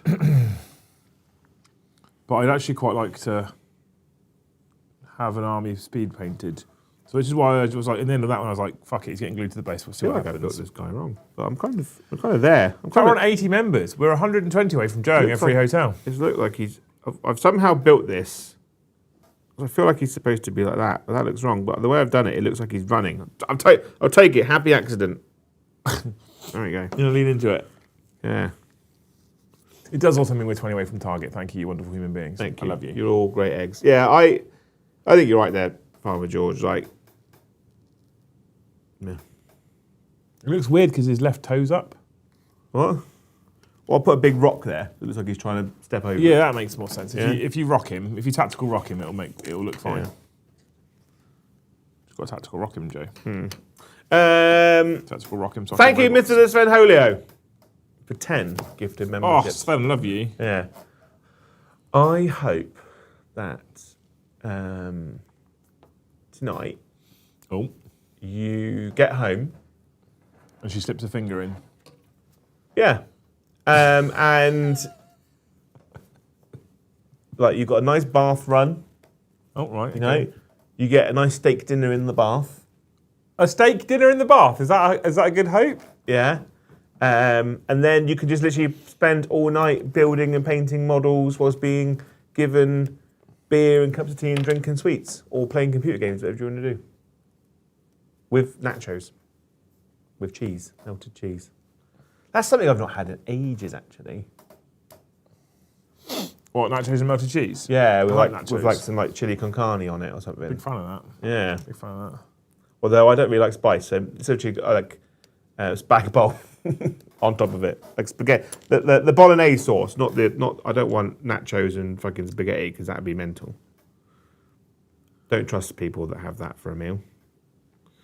Thank you, Gazarian. It says, reminds me of that story of a Coca-Cola employee who went to Pepsi with their recipe.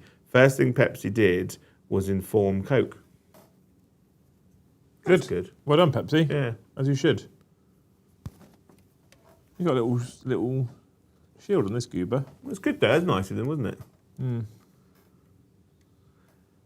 Thank you, Ron McClock, for 5 gifted memberships. Thank you, Rum Clock. I hope that you don't have to travel anywhere this weekend. It's Easter weekend. No, everyone comes to you. They do all the work when they're there. You know? They bring all the food and they cook the food in your... Well, they bring the food to your house already cooked. Like a takeaway, but like a Sunday Easter roast, you know? That'd be nice. Thank you, Super Eddie. Big hug for Liam and Joe too. Screw it, hugs for everyone. That's what we want. I need it right now, mate. Yeah. But make sure you bring deodorant to spray other people with as well. Because, like, no to be sweaty. Especially in this weather. No to be sweaty. Yeah. Them's facts. I had a really weird moment today where I arrived here and I was on the phone to Dan, and instead of just coming Fucking hell, why don't you marry him? I would if he wasn't already married. He looks after me, he does. And I think, like, normally we'd just hang up and then come upstairs and get ready. But it was so nice and sunny out. I just sat in my car and just sat on the phone. Yeah, I turned up late because I had a man in my house doing a repair. Yeah. And I was surprised when I turned up to see you were still sat in your car. Yeah, and you know, I don't really like, but I had the shade of my car at the same time because I don't like sitting in direct sunlight. When people say, "Oh, should we go to the beach this weekend?" I'm like, "No." I'm a direct sunlight person. Like, no, thank you. I'll bask it like a fucking lizard. I want to go around someone's house and they're like, "Oh, we're out in the garden." I'm like, "Have you got a parasol or a tent I can sit in?" And they're like, "No, it's lovely and sunny." And I'll sit inside their back door. Like, no, because it's horrible. You sit in our house. There's nothing comfortable about sitting in the sun and just sweating. Don't sweat them. I'm not a pig. I don't have to roll. I could roll in mud if I wanted to. You could, yeah. I was about to say. Yeah. It's a bold fucking statement that I'm not a pig, Joe. Yeah. You know, there's nothing great about just sitting in the sun. It's fucking lovely. What are you talking about? It's just good for you. I mean, the melanoma is not so good for you, but the vitamin D, Yeah, but I can get that by sitting next to a window. No, it's not the You same. know? Not the same. That warmth on you, so good. No, I can't do it. And it's boring. There's nothing more boring than just lying around in the sun. My partner, it helps that my partner understands how shit it is going to the beach with me. Because I literally sit there for 5 minutes, I'm bored now. I want something to do. You know? And you can't sit on your phone because it's too sunny. You just sit back in the sunshine. No. And bask. No, because I have to be doing something. No, bask. I'm like, this is wasted time. I could be building and painting models. It's relaxing time. Relaxing time's not wasted time. I find building and painting models relaxing. You sound pretty worked up to me. Yeah, because I have to work with you. You don't work with Because you stress me out. Because you're like, I'm going to build and paint this army. I am. 3 weeks later, I hate it. I'm bored now. It's your problem now, Joe. Why does that stress you out? Because I know that ultimately I'm going to have to do it at some point. So I don't understand why that stresses you out. You know it's coming. Yeah, but I'm like, because what happens is sometimes I'm like, I trick myself into thinking that you're actually going to do it. And I'm like, oh, that's so good because I don't want to do it. And that gives me more time to do something else. What don't you want to do? Build and paint a Death Guard army. Okay, so you have to build a Death Guard. So I'm like, but I'm like, you're like, oh, I've started this project. And I'm like, but has he? Well, no, technically you are correct. You have started the project. But yeah, I just find sitting there at my desk, listening to my stories and building and painting models that I like to build and paint, like converting Night Lords models or something, and I'm like, yeah. Eb's got it right. Next time you go to the beach, take a really useful box, some PVA, and a bunch of models, Joe. All right, and just when you're sat there at the beach and she's fucking baking in the sun, you can sit there and use the sand to base all your models. Yeah. But sit there in the corner, being grumpy, putting sand on models in the shade. No. Chat, we're 20 away from the target, by the way, you wonderful human beings. No, because the problem is then it's doubly worse because then I'm hot and sandy and irritable. You know, I'm happy to stand like. You have to roll in the sand to put your models in it, Joe.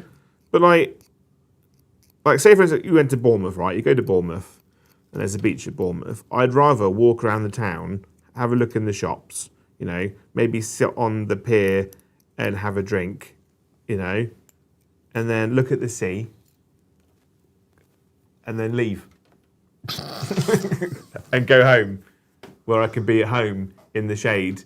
In my tracky bottoms building and painting Warhammer or watching telly, you know, being fat, eating chocolate and sweets.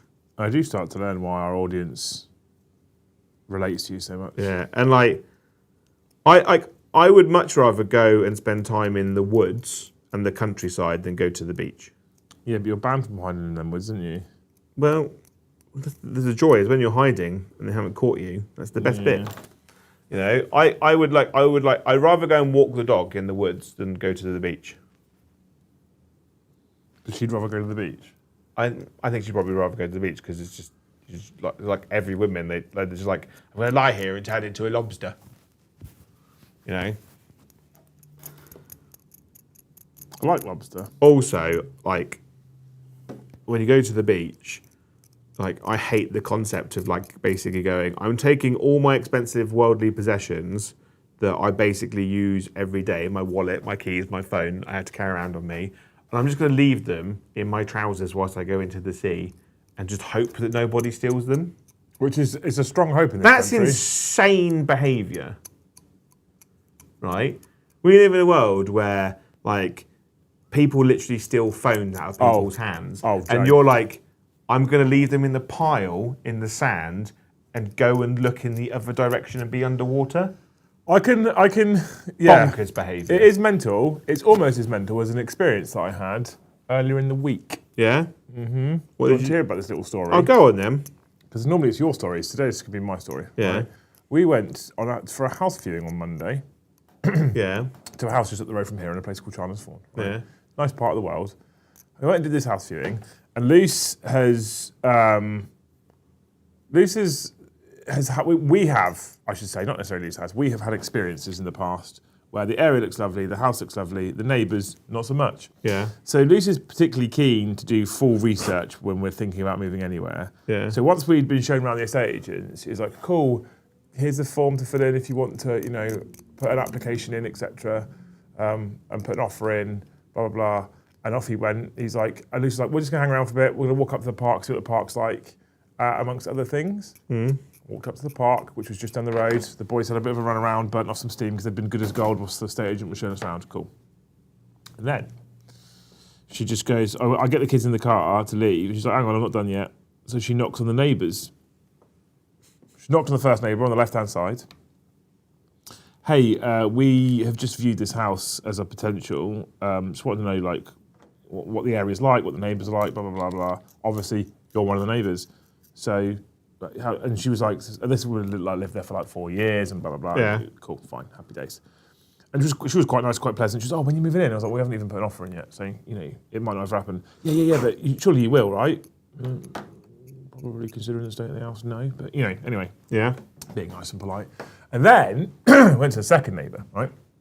So bearing in mind this 30-year-old woman walks up to his door, who he's never met before, knocks on the door, he answers the door, and she asks him the same question, you know, just looked at next door, we're thinking about blah, blah, blah. She was like, what's the neighbourhood like? He was like, yeah, it's really, really quiet, really, really relaxed. Yeah. Like all the people are quite chilled, it's just never that noisy. And she was like, cool, so you don't ever get any bother? He's like, no, we've never had any bother. In fact, I often forget to lock my front door in my garage. I was like, that's definitely some information you want to be giving out to a random stranger. It's just knock your door, isn't it? But then, like, thanks, I'll come back tonight. like, I grew up in the countryside. Like, I grew up on Exford, right? And we lived there from like 2000 to 2000, and I think Mum stayed there till 2008 in that house that we're in. Massive fucking house it was. The entire time she's been there, I don't think she even locked the front door once. Yeah, my parents never used to lock the front door years ago. Yeah. Just now.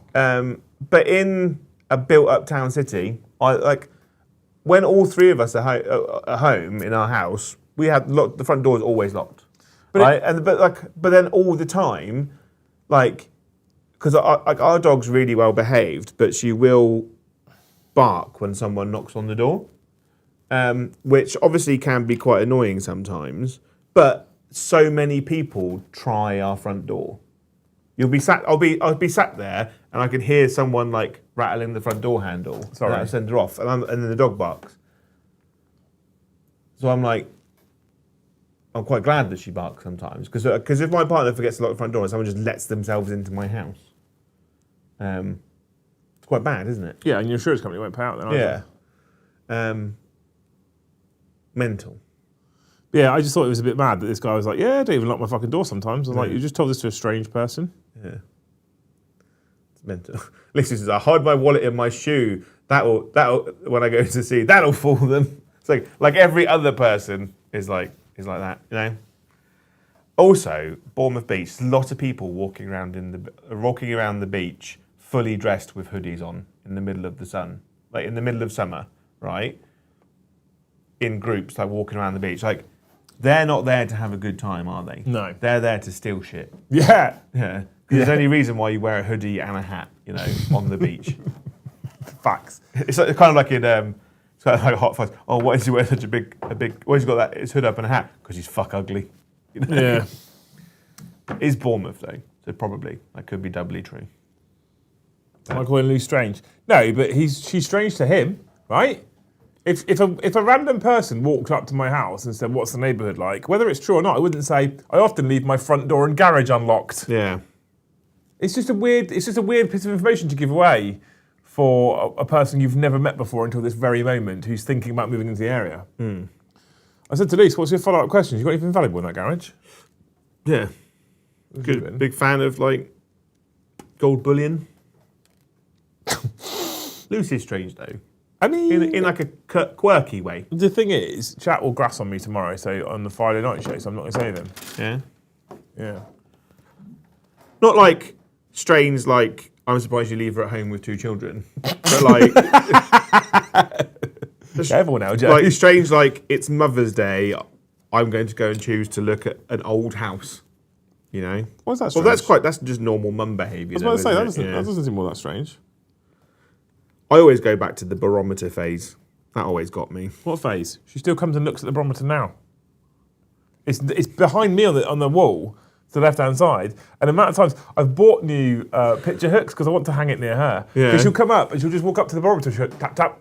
Oh, it's going to change. So you have an app. You have an app that tells you the weather. There's windows in your house. There is, yeah. That's awesome. Do that old weather test. Yeah. It's raining. Yeah. But look at clouds in sky, grey. Also, there's water everywhere.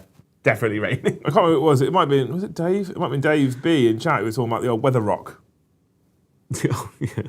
If it's wet, it's raining. If it's dry, it's sunny. If it's gone, it's windy. Yeah. My favourite weather person was the one from Mean Girls. You could tell by her boobs.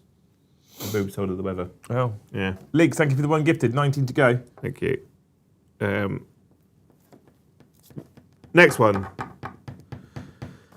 Thank you, Ivy Panda. He says, I feel like Joe's concept of friendship is these daft fuckers have accepted me into their fold. I will make this their problem by driving them mad with banter and bollocks. Yeah, it's often like care in the community, a lot of my friendships. You know? So fun fact of how I met my good friend Dan, right, is I'd arranged to have... Dan. I arranged to have a game of Warhammer with my friend Sam. And Sam just turned up with Dan. He was like, Dan's going to play. I just think, like you, he was like, I can't bother to play Warhammer ever again. Right? I can't bother to play Warhammer today. So you can play Dan today. And then I had a lovely game. And then I arranged to have a game again the week later with Sam. And then Sam just didn't turn up. That one. And I was like, I guess we're friends now. Right? And that's just how it's been, you know? I think it was very much a case of Sam was like, here's Joe. He's your problem now. You're lovely, Joe. Yeah. I love you. Yeah. He just kind of made me someone else's problem. Me and Sam still speak. We just talk to each other in memes. That's how we communicate as adults now. We just send each other memes on Messenger. Despite the fact that I drive near his house twice a week, I don't see him. But I think that's the joy of male friendships, though, isn't it? Really, is that you kind of you all understand that you've got jobs and lives and work and stuff. So, like, if you don't see each other for years, you just carry on a conversation that you had years ago. Yeah. Yeah. Thank you anyway. Mr. Soon Advisor. you'll hand me over to someone else. I won't. Yeah. I'd miss you too much. Yeah? Yep. That's nice. Thank you, 8-Arm Slapper. Great name. Hey guys, getting married in June, so a bit tight on cash. But just seeing you guys chilling, being friends is so wholesome. Crazy world, good to see something simple and good. Cheers, guys. I did read that like I was a bit simple, but thank you. Thank you. And it's very kind of you to give us a gift when you're getting married. You know? It's very stressful getting married, I'd imagine. I was about to say, I haven't done it. I've not done it. I've not got married. You've not found someone that will. I think my partner, I think she would marry me. Why aren't you married then? But she's got to get divorced first. That would be a reason, yeah. Yeah. I'll give her that one. That's a reasonable reason. But the fact that she's getting divorced also makes me think, like, yeah, not second thoughts about her, but I'm like, a lot of people I know that have got married have got divorced and broken up. You know, if it helps, you're spending a lot of money to do a thing that might not last. If it helps, that sounds very cynical. If it helps, in 13 days, it's my and Lucy's 14th wedding anniversary. Yeah. There's still a lot of time to go. There's still. There's still time to get away. 14th wedding anniversary. Yeah, it's quite a lot. That's a lot of commitment. Yeah, you know. But like, I remember once I was on the train on the train to. Where was I going? I fucking know. It's your story. On the train to Bristol. Bristol. Bristol from down south, like from Taunton. And I sat next to an old man, an old couple. In fact, it was an old couple. And you know how old people just start talking to you? And I was like, oh, for God's sake. And they started talking to me. And they were on the way to see the Queen, right?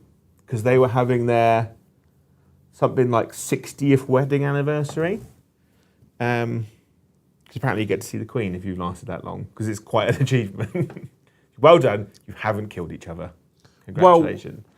But you don't see people lasting like 60 years. To be fair, if I lasted another 6 years married, I'd be 44. Yeah. So then to do 40 years married, I'd be 84. Yeah. To get to 60 years. So I'll probably be dead before then. Yeah, you've got to add a good innings, you know? I think like, I'm like 75 done, you know? Yeah. Old people do my nutting. Although I probably might use the excuse to be an annoying old person. I'd like to, terrorise a care home. Yeah. Chat, we're on 91 members. Like, I know it's a huge commitment. It's a great caring thing. Like, I commit my life to you as a person, you know, until death do us part, you know, until I push you down the stairs. No, I wouldn't. Some days. You think about it. But that model was much nicer to build.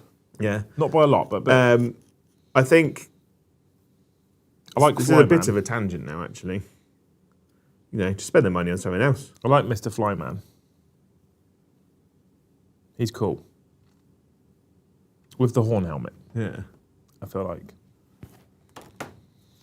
But yeah, you know, we've been married 14 years, Luce. Luce and I have actually been together since January 2008. Yeah. So, what's that? 2008, 18 is 10. So, more. I suppose I've got to think about the example, Isaac, because my mum's been married 3 times.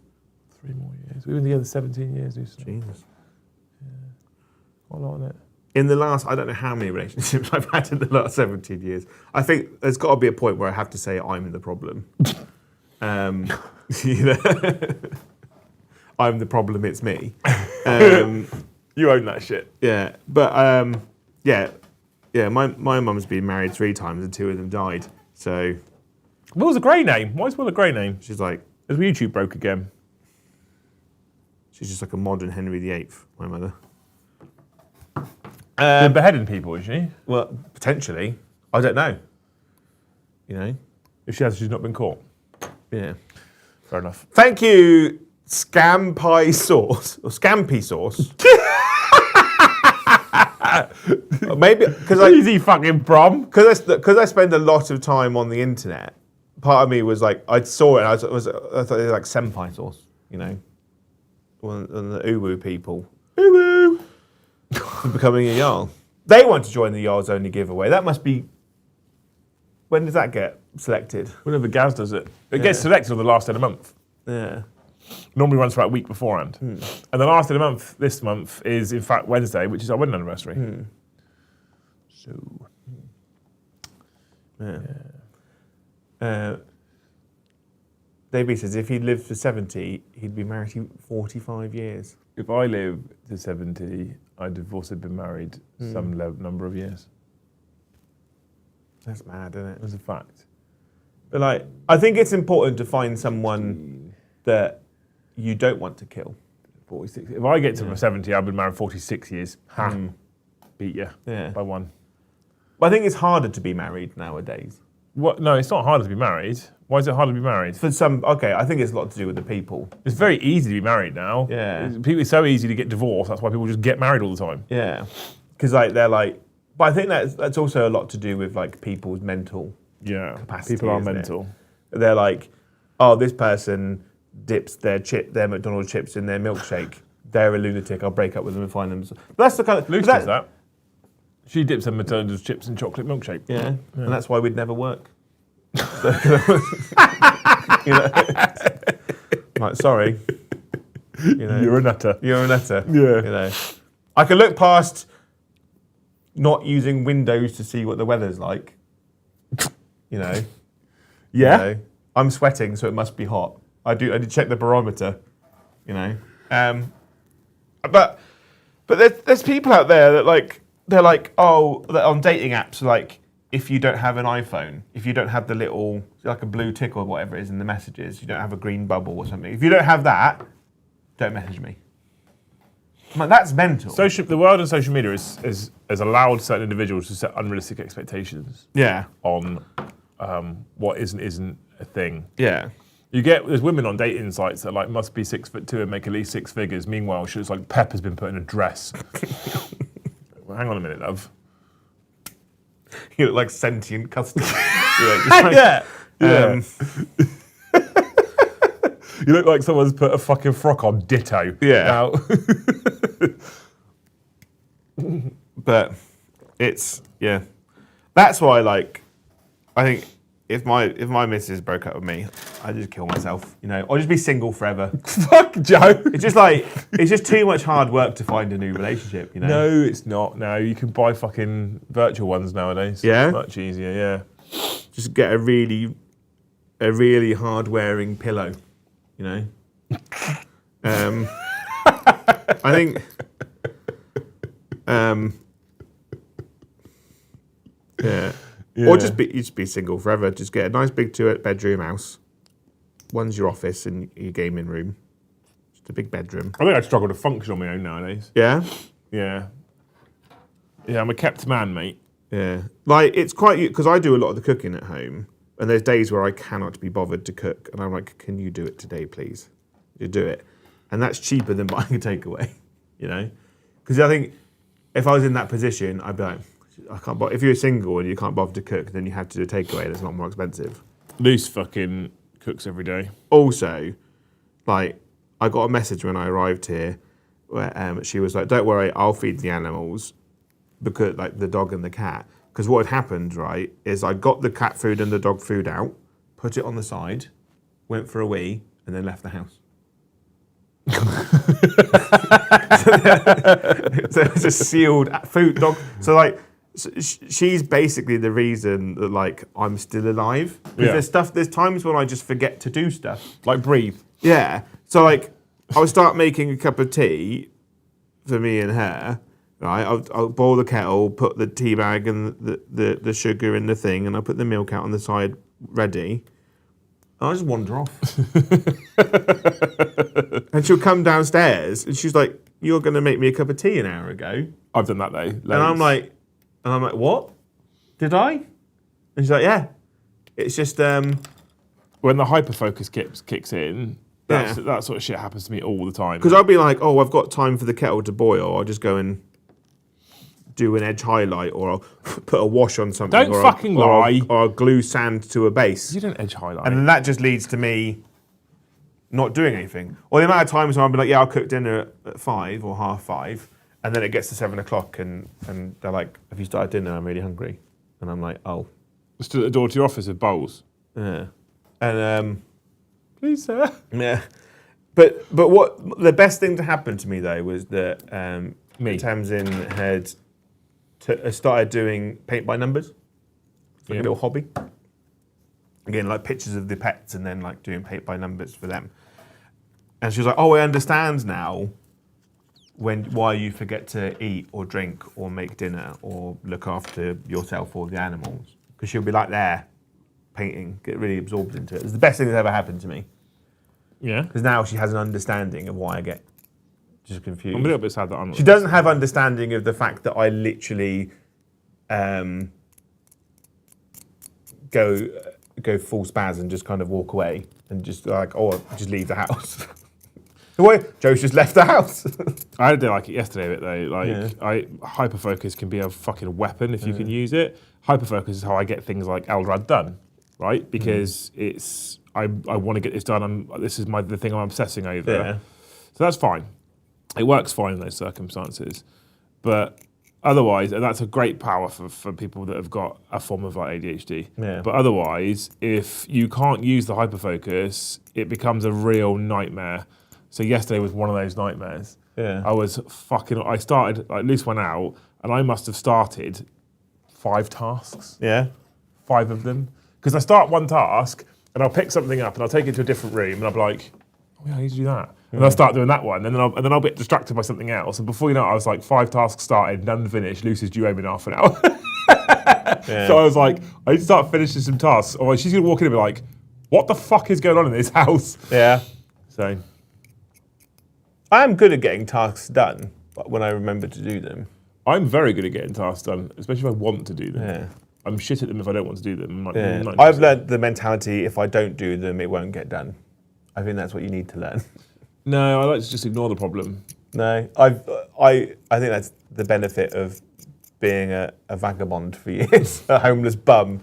Well, not homeless, but I'm like, if I don't work, I can't pay the rent, so I have to do a job. Yeah. I have to do something to pay for the things to do, and yeah.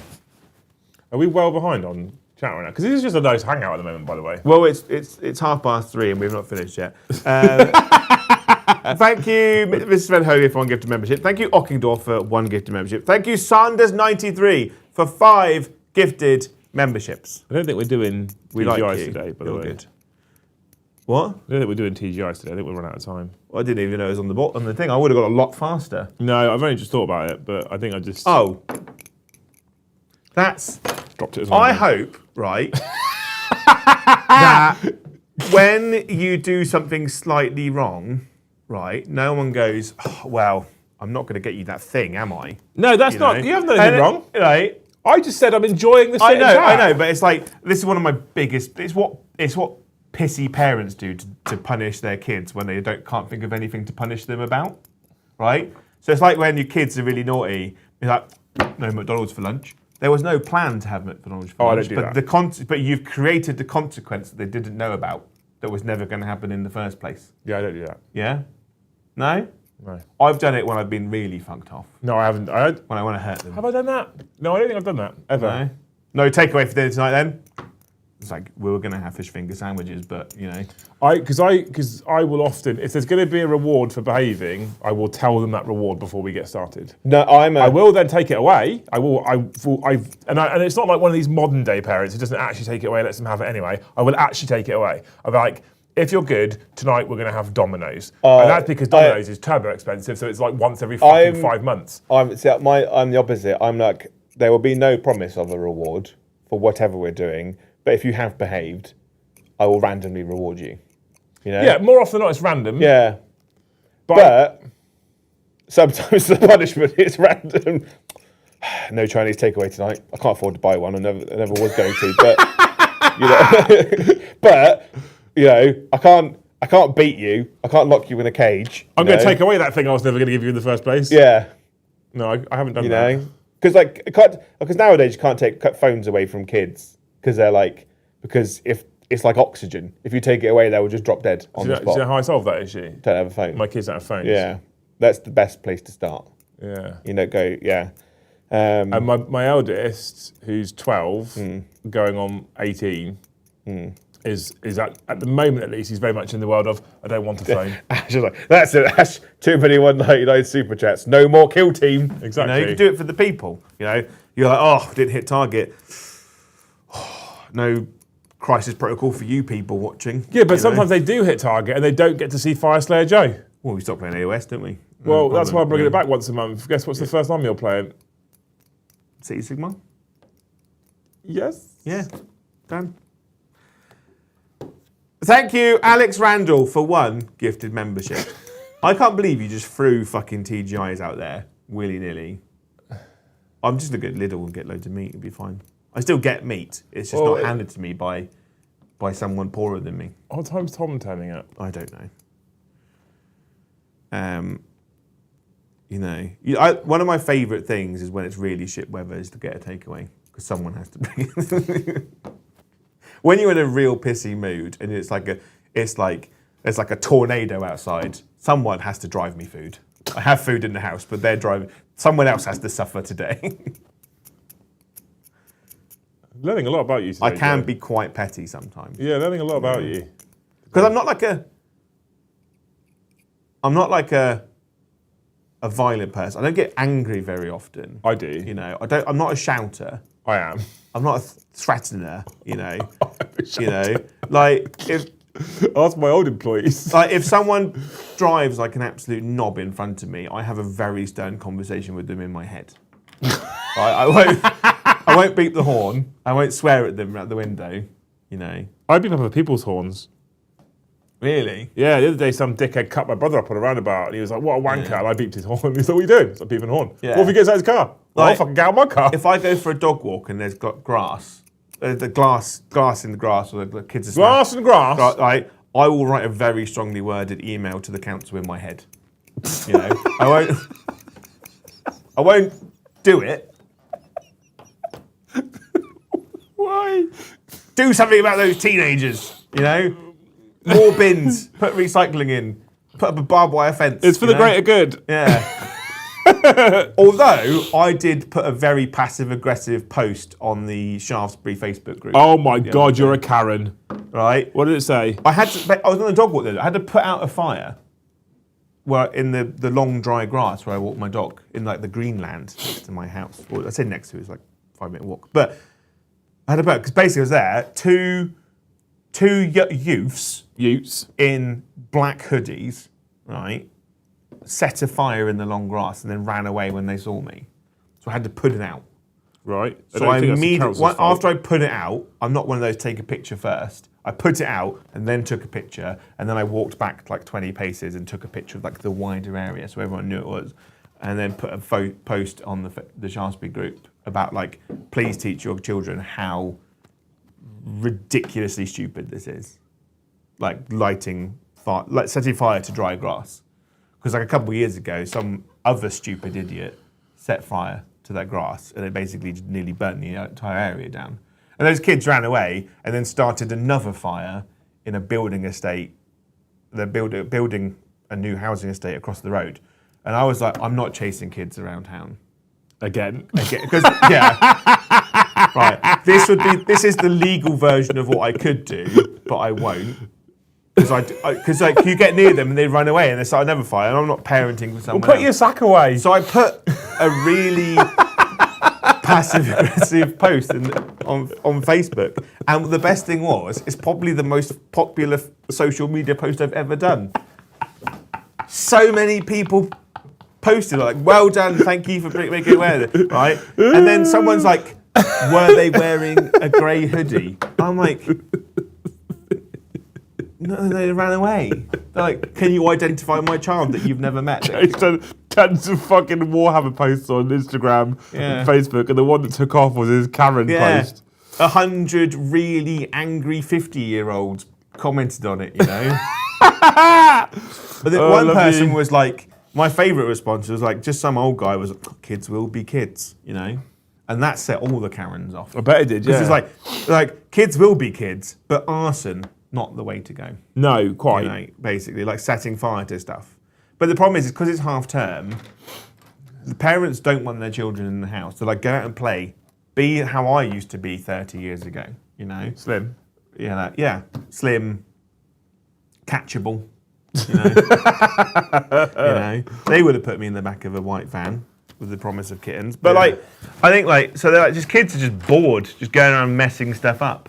And the problem is, I've turned into a 60-year-old bungalow owner that shouts at children on the weekend. I mean, I appreciate the story. It was a good story. Yeah. Made me laugh. Not Warhammer related, but yeah, just. But the good thing is now, right, is that when my partner says, what are you up to? I was like, I'm busy saving the town. Stop the fire. Yeah, You know? you're essentially Shaftesbury's Batman. Yeah, why did you forget to buy the milk? Saving the town. Yeah, look at all these likes I got. Yeah. Xylate, I finished them with kind regards. Always kind regards. On what? Xylate wants to know how I sign off my angry emails. Why kind regards if it's an angry email? Because the person I'm emailing is not the person that did the crime. So? You know, they don't. That person I'm emailing isn't the one who's leading children by hand into a park and telling them to smash bottles on a tree. How do you know? It might be. They might be, but I doubt it. Like, do this one thing that really inconveniences every dog walker in town, and then so they can all email me to make me look busy. You know, give me something to do during the day. So yeah, I'm basically a grumpy pensioner. Shaftesbury Batman.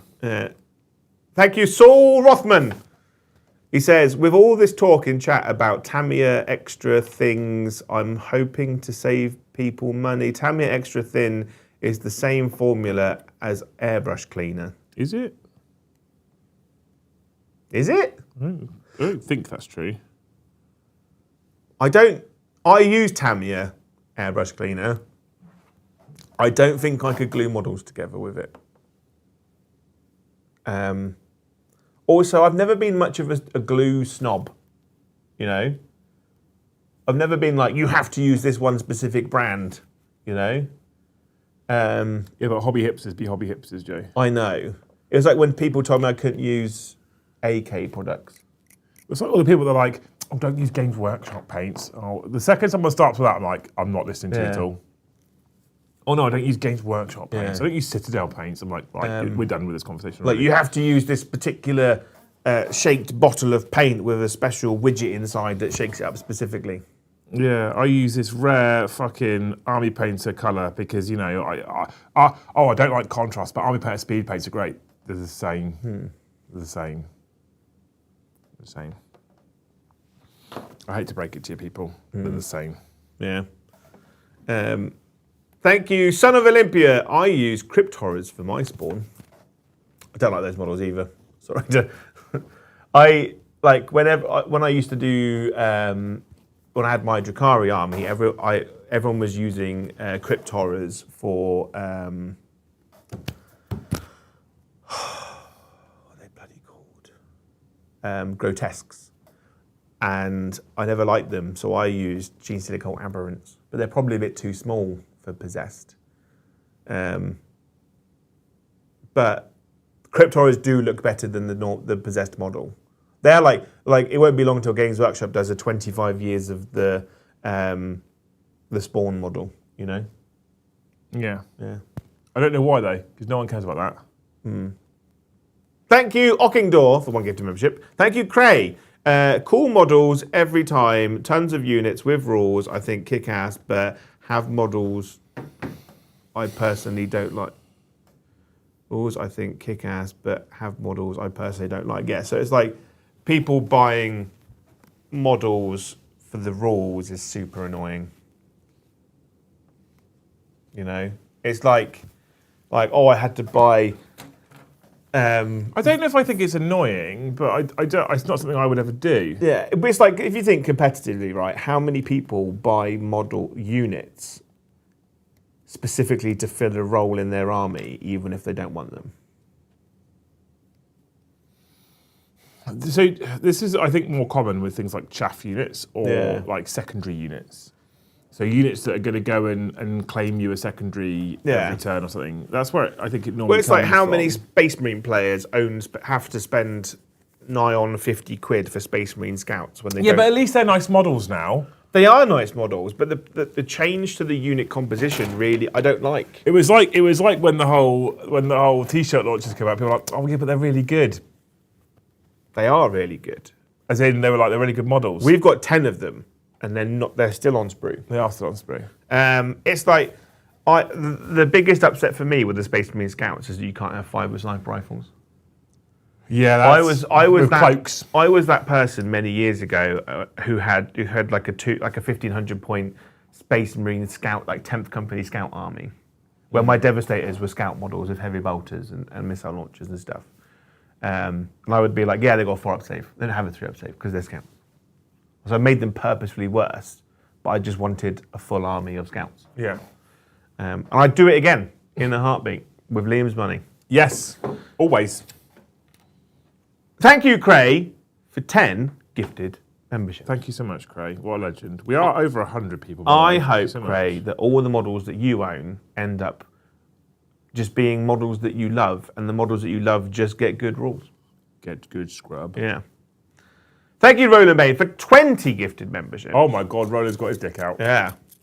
I hope that one of your family members takes you on a adult weekend to Butlins.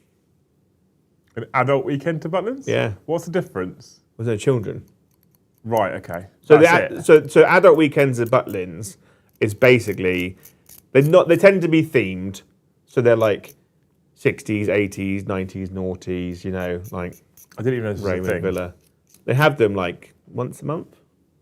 And yeah, no one under 18 is allowed to go.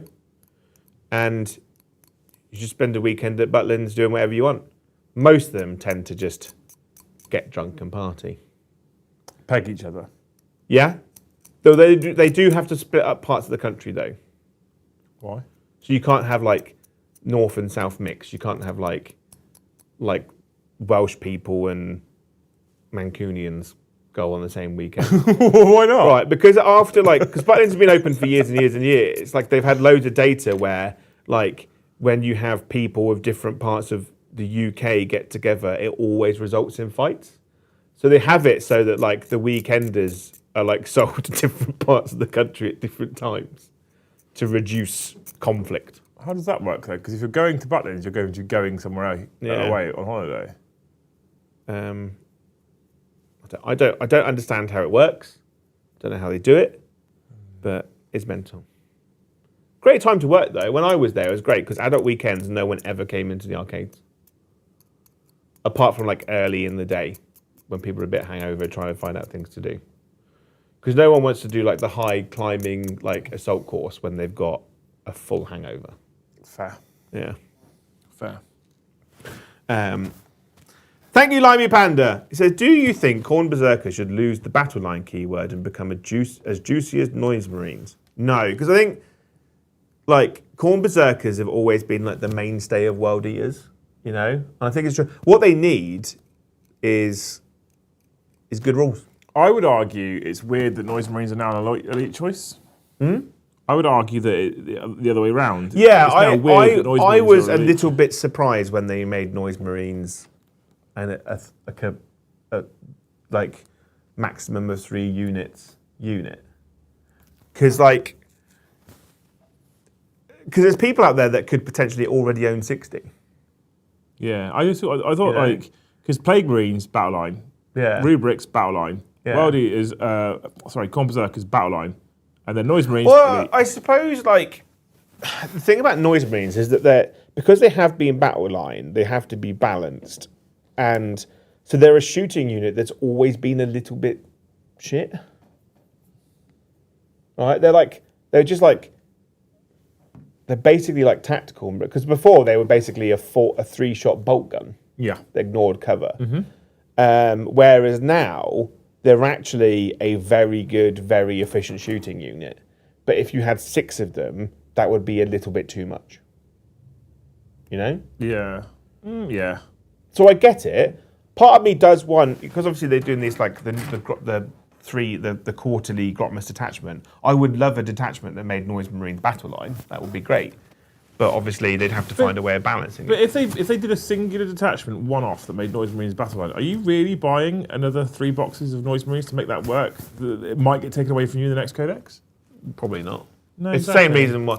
It's probably the same reason why I didn't spend all your money on Tyranid of Warriors, Yeah, that was the reason. because they're shit in the Codex, and that detachment did not make them much better. No, and then what They was made shit. them battle line. They should have just been battle line now, and they shouldn't just be terrible like they are now. Because I think they're literally a waste of points and money. Tyranid of Warriors currently. Thank you, Tim. Can we agree that gap filling is a pain, and no matter what I do, you still see the seam in the paint job?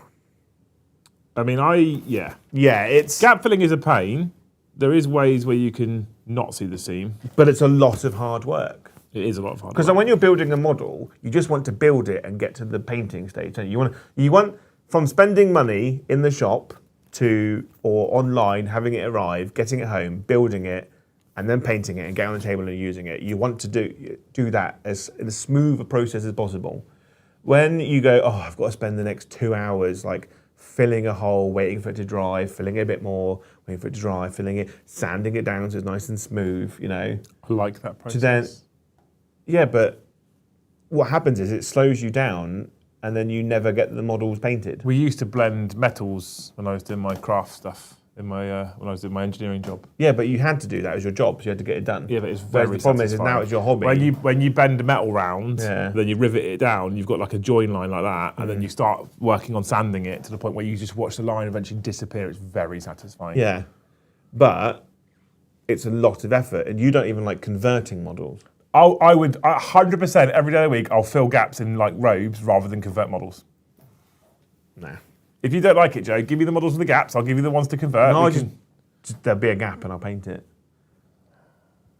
Like I'm like none of the like I'd love to paint an army to be a showpiece army, but I think that's only the privilege of someone that was not their job. maybe, Because I need to get it done.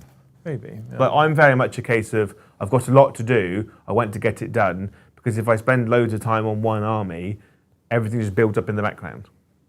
Whereas I'm like, smash it out. Once everything's done and we're on top of it, I've got like a piece of plastic in my shirt and it's scratching me. There might come a time when we're all caught up. You know, all the armies are done, and I'm just building and painting models that have just come in. And then that might be the time when I actually show people that I can actually paint and not just smash it out as quickly as possible. Something stabbed me in the arm. Now it's all scratchy.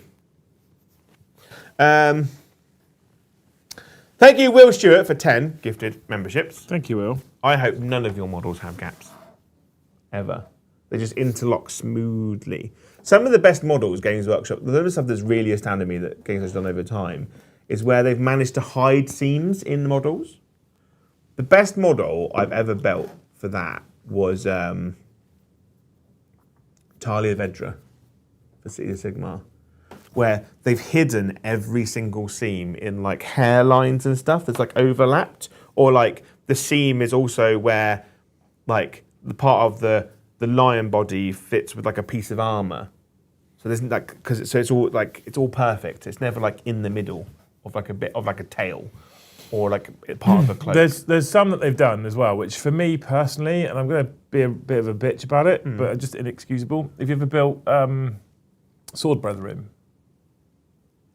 Yes. They have these big cloaks that come up to about half up the shoulder pad, and then a little bit of the cloak to stick on. Yeah. And they're just awful. And you want to, if you're going to go a really try hard job, you do want to paint that robe off, which means you have to paint the robe off, and then you have to stick it together, and then you've got a join line. Because the only way you can sand that join line together and fill it is when it's grey plastic. It's fucking horrendous. And now we've got ours done by Siege, which costs a lot of money, and even they have got gaps in them. I say gaps, lines where they join because they painted them off.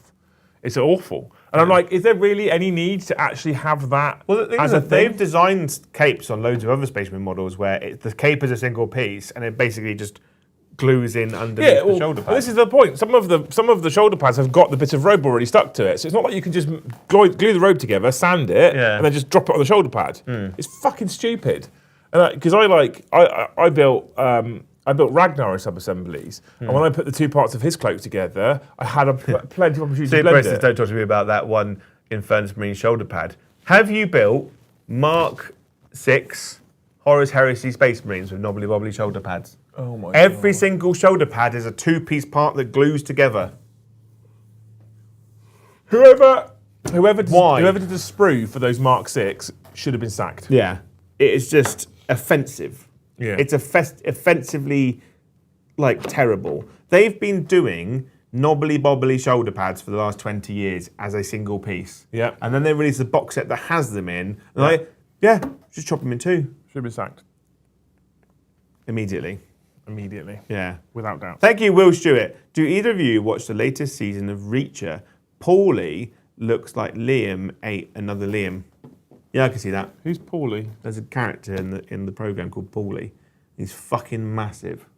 Is he a cool dude? He's like 6'11", 7 foot tall. Is he a cool dude though? He's like the henchman. Or is Will being rude to me right now? No, he's a cool dude, I imagine. But he is massive. He's like you. There's like two of you. Thank you, Robert Saxon Nars, NAJS. I'll take it. I'll take being Paulie then if he's cool.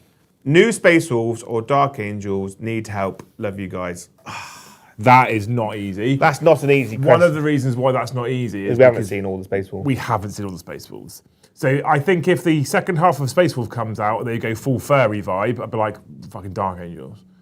If they continue the Viking vibe and we get new Logan, new Bjorn, we get new Wolfguard Terminators, etc., I would lean personally, my preference, to Space Wolves if they go full Viking. They're also very different vibes. They are very different vibes. So Space Wolves is like, if they do what I want them to do and what they've showcased so far, it's kind of Nordic, Viking-y, warrior kind of vibe. Whereas Dark Angels is very knightly vibe. Yeah. So it depends which one of those you prefer. It's capes versus fur. They're both stunning fucking kits. Yeah.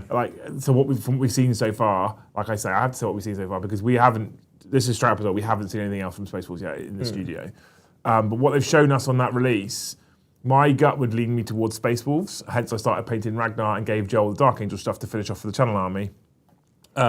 If they fuck the second half of the release, that might put the brakes on that one. I can't see it either. I don't see them doing that. The Space Wolf release is beautiful. I don't see it I'm so them doing a excited bad for job. it. The stuff they've shown us is mad good. Yeah. Yeah. Thank you, Leaks Veeks, for 1 gift membership. Thank you, Jack Allen, for 10 gifted memberships. Jack, I love you. Thank you. Can I chat with you? It's almost perfect. 1, 2, 3, 4, 1. Yeah. Makes me sad. Thank you, Jack Allen. I hope that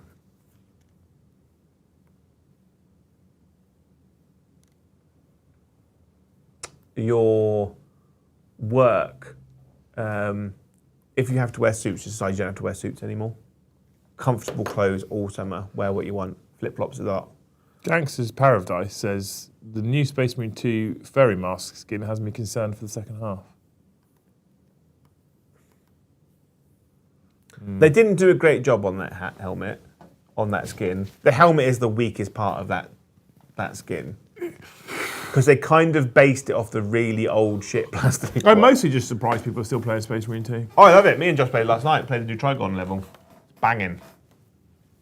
I just love Space Marine 2. It's so good. It's just so good. Running around, punching stuff and shooting it doesn't get old on Space Marine 2. It does. It's just... Oh, it fucking does. It's just all good. I just love it. I'm very happy for you. It's simple. It's great. Like, if I get a bit bored of Call of Duty, just go play some Space Marine. I'm very happy for you. It's wonderful. Shit. I don't know, like... Shit is a wrong word. I think the thing is, though, there's every chance there's going to be the Space Wolf helmet, right? Because the Skull one is for the the priests, isn't it? The chaplains. That's why they've got the skull. The furry helmet, I hope they've learned and don't put it in at all, because we haven't seen it in any of the things, have we? No, I don't think that's coming out. I don't think it's going to happen. I think you're going to be safe. What I'd like to see Mark's safe. is more of those skull helmets. I think the skull helmet's much nicer. It's much more like, I've killed a thing, I'm wearing it. Like the Viking vibe with a little wolf, not a full wolf. Wait and see, though. I like knights, but wait and see. Honestly, I know it's tough. At this point, I would probably just wait and see what they release, what they showcase or release for Space Wolves, and then make a decision. Because I think if they continue the same vibe they've gone so far, I think for me, Space Wolves win out just about. But the bonus you do have is you can't go wrong at the moment with either. So yeah, there's no wrong choice. Yeah. Also, I think there might be. We don't know if they're getting new Terminators. We don't want to do Dreadnoughts because they're two different play styles. Because obviously Dark Angels can be all bikes and all Terminators, but then you do have that as well. Yeah, to be fair. Yeah. Also, one does have a Primarch and one doesn't. We don't even know. If so far, one has a Primarch, one doesn't. Yeah. Cool. Vix and Jack Allen. Thank you, Ash Thompson. Could be more ominous. She could be a widow. Yeah. A widow is definitely worse than just a divorcee. Yeah. It would have been my life easier though if she was a widow. Yeah. Just saying, not to go too much in my personal life, but it would benefit me. Thank you, C49 Seeger. 2 Sons of Rust building for the machine spirit ? Yeah. I've done 2 robots and a little robot man. You have done 2 robots, yeah. I've done 3 Terminators badly. I need to get them home under my lamp and finish some of the mould lines. I need to decide whether I go Flamer or the Stubber for them. I don't know what the rules are, so I'll have to have a look. Well, the Stubber's 3 shots that hit on 3s, like strength 6 -1, 2 damage. Yeah. And then the Heavy Flamer is just a Heavy Flamer. I'd probably go Heavy Flamer. For combat ones, I'd just go Heavy Flamer. Yeah, I'm thinking combat ones. Someone from Sunderland's calling me. Answer it. No, basically it's one of those ones where I followed a link on Facebook and they're like, do you accept all the things? And you're like, I don't want to accept all the things, and it doesn't have a reject all button. Oh. So you shouldn't have accepted all the things then? No, I just went back out. But I think the problem is, it doesn't matter if you accept it or not. They go, cool, we're going to give all of your details to every scam company in the country, and they will all call you in the next 48 hours. Yeah. Thank you, Christopher Sanford, Police Station, Gloucestershire. I'm with Joe. 100% of divorces start with marriage. You know, it's like everyone that drinks water dies. We're nearly at the end, Joe. You know, everyone that does exercise dies. Why bother? That's facts. Yeah. Thank you, Jack Allen. Again, is that another lot of 10 from Jack Allen? Showing off. Legend. I hope, Jack Allen, that your house this weekend fills up with beautiful Swedish volleyball players dressed like rabbits. And they're all gagging for it. Yeah, I'm here for that. It's a strong hope. Thank you, Jaffe Barra, for 1 gifted membership. Thank you, Jaffe. 1 is just as important as 10. That's not true. I mean, if everyone watching now gifted 1, we'd be well off. I'd get my fucking free weekend away. If everyone watching now gifted 1, yeah, you would get your free weekend away. Yeah. But they're 98 short, so. Yeah. So, lazy. But thank you. we appreciate, even just a like on this video helps us, you know. Subscribing helps us. Facts, actually. It is all facts. You know, putting every piece of money in your house into an unmarked envelope and sending it to the PO box also helps us. Yeah. Yes, that's fine. Thank you, Tank the Unknowing. Elven Union Blood Bowl team had the faces separate from the head. Yeah, that was a bit. That was a bit different. They do make some odd hobbying decisions, don't they? When they build these kits, they make some odd decisions. Like Harlequins, all the faces. They're like, you have 47 choices of face for your 5 Harlequins. I kind of liked it for Harlequins. I hated it because I'm like, because I've got fat hands. Just give us 10 heads, right? Takes up much less plastic, much less spruce space. I'll give you a head. Great. Doesn't solve the problem of fat fingers. No. Thank you, Evan Tomalay, for 1 gifted membership. Thank you, Molly Hammer, for 1 gifted membership. I think they're trying to get you a free They're weekend. starting the train. Yeah, I I don't think. And we appreciate it. But when we say things like, everyone give us money all the time, we don't expect it. No, we don't. I mean, We live in a realm where we could sit here and shake the can all day. there is a difference between hope and expectation. And by is can, what I mean Joe's saying. ass. Yeah, you want to We shake your shake our ass. asses all day for money. I think I like the green scheme. Yeah, Super Racers dropped so many Harlequin faces. They were just awful. No, I never dropped. No. I never. Well, I have dropped them, but I Thank never you, lost Just any. Jupiter, for 1 gifted membership. Thank you. 5. Yeah, Harlequin. I had a Harlequin's army and I loved it, but I was never willing enough to put as much effort into it as a lot of people do. I put diamonds on them. No, diamonds. I did but I didn't do the diamond scheme. Diamonds look incredible, but I'd never paint diamonds. What I did is I got every single diamond transfer I could find, because they have little white diamonds on their transfer sheet, but also the Imperial Knight transfer sheet had diamonds on it. Yeah. So I just got every single one I could, and then just glued the diamond transfers onto their legs.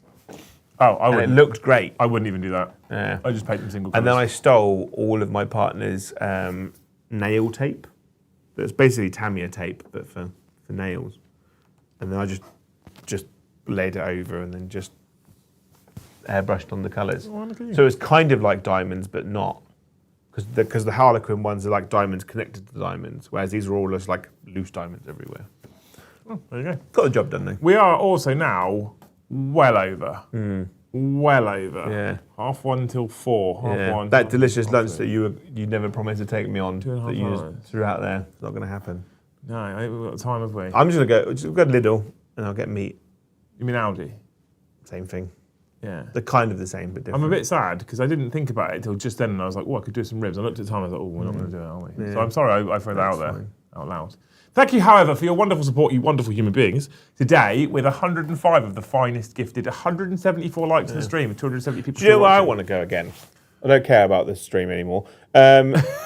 I really want to go to Red Dog Saloon again. It's so expensive. I know. I've been to Red Dog Saloon 5 times, and the first 4 were all god awful. Yeah, and then I took you. And then we went, and I basically had something that I'd never heard of before. And it was, honestly, it changed my life. If anything. Fuck off. It took me to another level of ecstasy. that I I've did never enjoy it. experienced. It was so good. Times were much better back then, Joe. They so were different. When times were different. when times get good again, I'll take you to Red Dog Saloon again. Yeah, and that was someone else. That was. You people are amazing, though. Thank you so much for hanging out. We love you very, very dearly. We do have to actually think about going getting some food, and then we also have to think about getting ready for this evening. Once we've got brand new Emperor's Children, more Lucius, more Fulgrim, more Flawless Blades, facing off against World Eaters. Yeah, I'm rerunning the Demon Detachment. Tom has sent us his list, and he's actually calmed down a little bit. Thank God. Yeah. Because all I saw on my WhatsApp was like, "Is this list okay, Joe?" And I hadn't seen the list. I was like, "Oh, he's taking the piss. It's going to be 18 exalted, 18 non-weight bound," and I cry. But he's actually controlled himself. Yeah. So you get to look forward to that tonight. Tom Yeah. versus Joe, World Eaters versus Emperor's Children, Angron versus Fulgrim, and I'll be running the deck from over in that corner right there. And then tomorrow we've got 40k After Dark as part of your bank holiday entertainment. I hope you guys come and join us this evening for that wonderful game of Warhammer 40k. If not, we'll see you in the next one. Bye, one of a time.